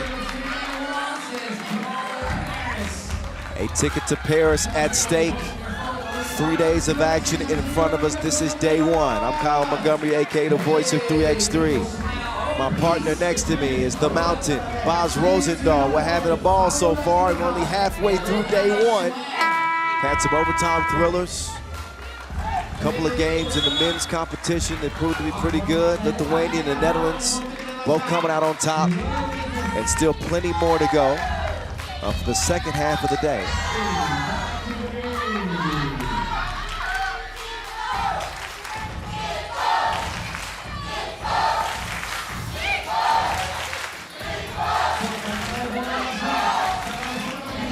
Nice give and go, Takada. And she got some quicks too. 8-10, 4 minutes in. Orekova, oh, they left something. Yeah, she took a give it up, oh. Takada trying to track down that loose ball. She gets some help. Foul is called on Alish.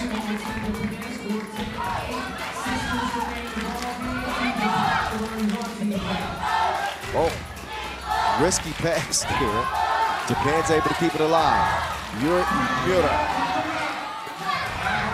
Shi. She'll miss it. Orekova gives it up. Kaladiev got her cookies took. Emira's the cookie monster. She'll also draw the foul. That'll be the 5th on Austria. And again, Austria is still up, and they have to keep looking at their inside action. Can we get somebody open underneath the basket? Can we put pressure on the Japanese, as they are doing with their speed, with our size? Actually, the 4th on Austria. I gave them an extra foul. Japan sitting at just 1 foul here. Again, as we're nearly at the midway point, 5:29. Miyashita, stop and go. Hezi, to the left, missed it.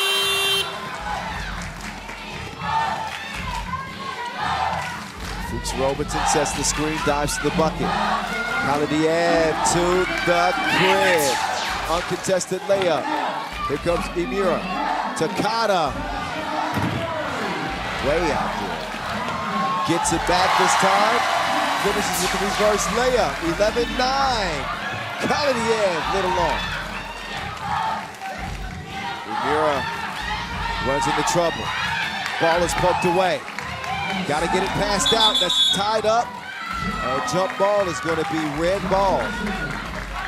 I like Austria's defense so far. They have not given up a lot of open looks from 2. That one was a little open. It was a miss and ends up getting a rebound, but they've guarded the 2-point line as well as you can have.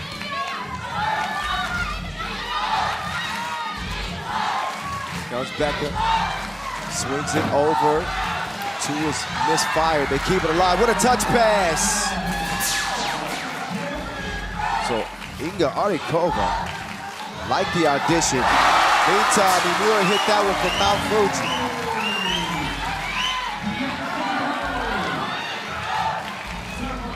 Emira, Hezi, dribble drive. That is basket weaving, ladies and gentlemen.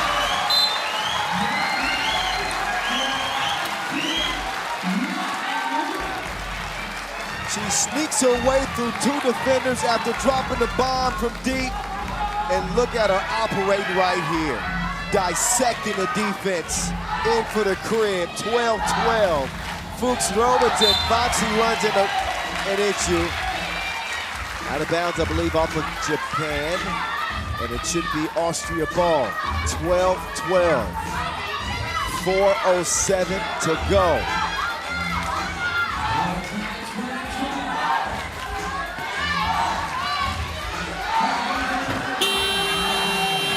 Over, no good. 3:55 as Nakata sets up shop. Nakata held up by Fuchs Robertson. The 5th on Austria. as we head into a media timeout. 3:53 exactly left here in game number 6, day 1. Another competitive one going down here, as neither team has been able to really impose their way of playing. I think Austria's done a good job taking advantage of their size, and many times we've seen the Japanese take advantage of their quickness. Yeah, and again, I think the Japanese haven't fully gotten what they wanted out of their game plan. They've sped up the game enough, though, to where Austria, they have to take some awkward shots every now and then instead of taking the shot that they want underneath the basket. Now, Austria on the other hand, like we just said, they've been guarding Imura as well as you can have.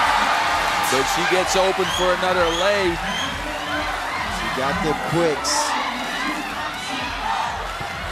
Now, Imura just trying to stay alive, gets tied up a little bit. As Ingo Orikovi was annoyed.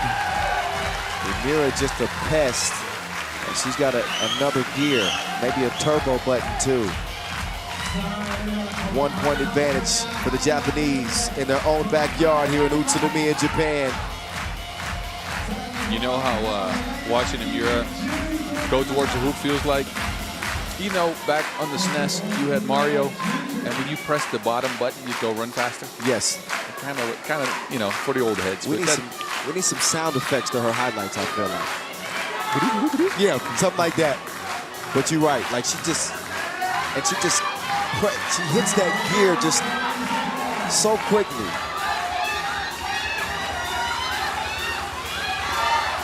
Orikovi. She will draw the whistle. I like the ad of Orikovi. So Inga at 34, stands 188, making her first international cap here, representing Austria well, and Orikovi cans the first of 2. 3.5 left. And good. 2 for 2 at the stripe.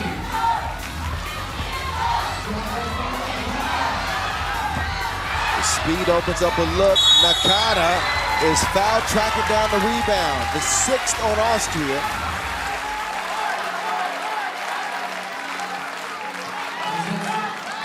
Japan take back over. Utsunomiya, who dropped 18 points against Poland the World Cup last year, right? Was that Poland? Yes, it was. And one of the most incredible individual scoring performances we've ever seen. And you can see how she could score 18. Oh! You don't see that every day. Number one, you can't defend in the semicircle after a made bucket. So take a look first at the blur. Imura getting the score. You won't see what happened after that, but it was a pretty odd play. Okay, I didn't see that. So. Well, I think it was Mia Shita defended in the semicircle after the made bucket. She blocked the pass out, and the shot went in. Oh, wow. The block went in. Drop step. Alex takes advantage. Takada, look at the height on that one.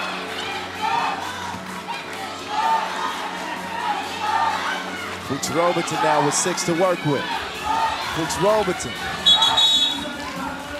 Traveler's call. That defense was so good. Takada giving up her body, getting underneath Brooks Robertson, who traveled just because of that. 2:45 and counting. Austria's lead at 1. Utsunomiya, you are special. You are special. 15 up.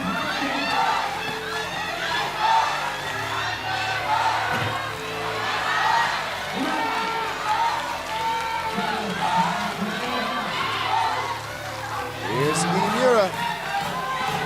Imura. Electric like Elon. 16-15.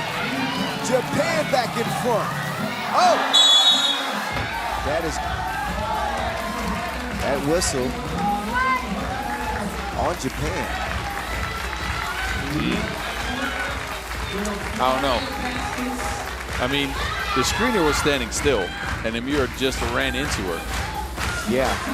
Well, I mean, you're not going to move a lot of people if Amira runs into you. I think when you're the smaller player, sometimes you get the benefit of the doubt there, but I think that was probably a foul on Amira.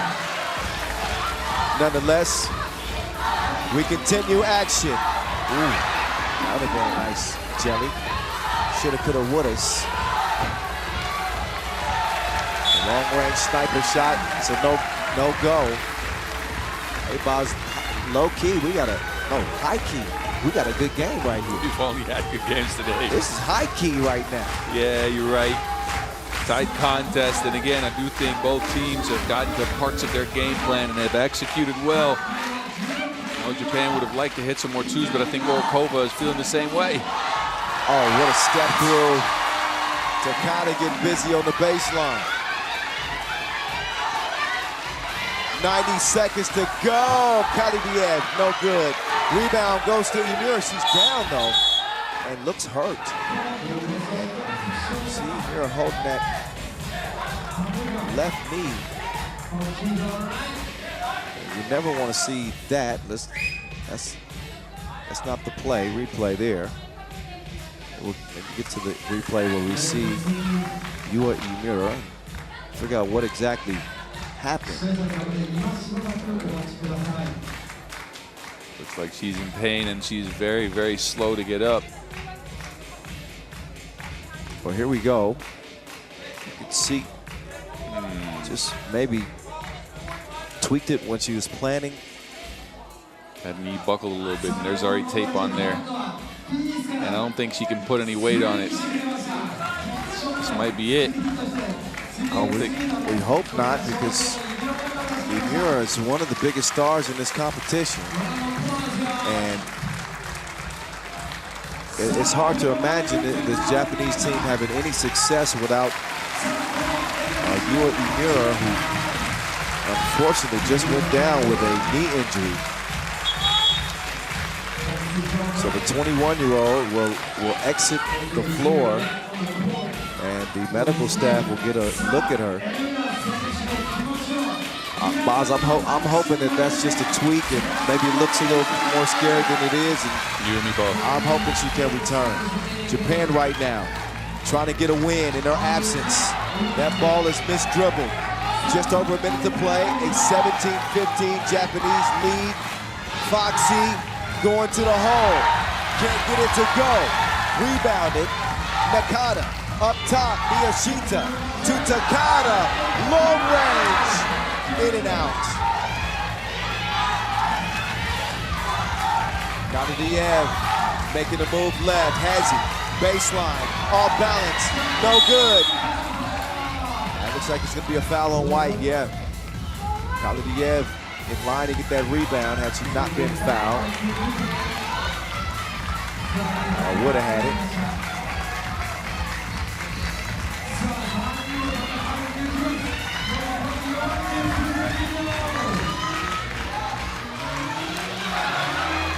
Kalidiev into the post. Fuchs Robertson. No good. So Austria in a little bit of a drought offensively, especially on the inside. Here's Takada sizing up the defense. Two off target. Nakata. Miyashita. Shorty goes down. Nakata has gotten so many extra possessions for Japan. It's been crazy. Her ability to rebound has been a great benefit for Team Japan.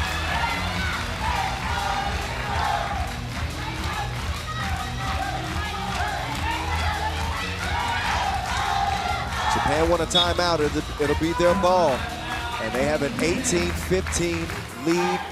Again, if you're just joining us, Yua Amira, the 21-year-old star for Japan, went down just a couple of minutes ago with an apparent knee injury. We are not certain what her status is for the remainder of this game. likely not to return for the remainder of this game, but for the remainder of this tournament, as we look at the scoring leaders, Imura with 11 points to lead the way for this Japanese team. And again, we are keeping a close eye and ear out for what our status will be going forward. 15.4 ticks to go. Here comes Japan with a 3-point lead. They'll use some clock here and just trying to stay free. And there's a foul on Austria. They had to commit it. And Japan could pretty much put this one on ice with one free throw made. They'd like to. 8.2 seconds left.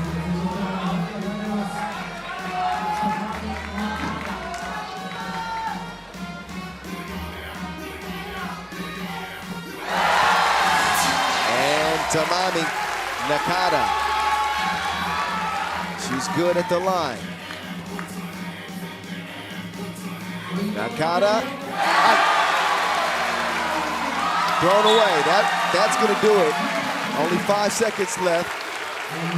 But Austria will not be able to climb out of this deficit.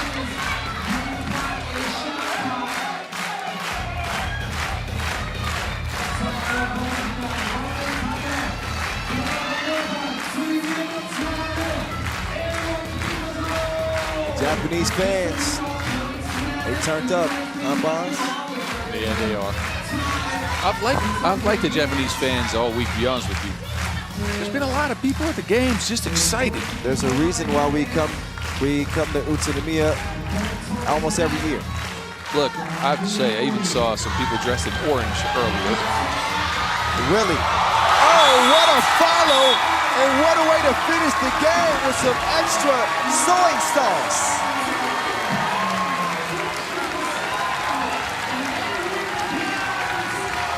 Here's a look at your final play off the miss. That's some soy sauce on that, Boz. 21-15. Japan over Austria.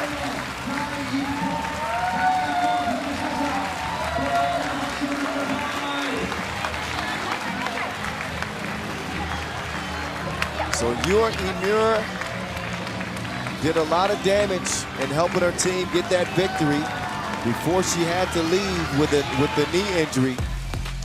Enjoy the highlights in this one as we get set up for our session break.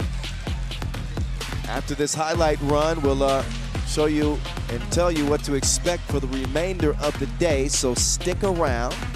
Just a few more orders of business to wrap up the opening session.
All right, we've got 6 games in the books. We've got 6 more to go. Pool A and Pool B on full display. We will take a brief break. We'll get back started here in a little bit less than an hour. 18:30 local time will begin session 2 and head down the second half stretch of the day. Day 1 again of UOQT number 2 here in Utsunomiya. So enjoy the intermission. We will see you guys in a little bit less than an hour.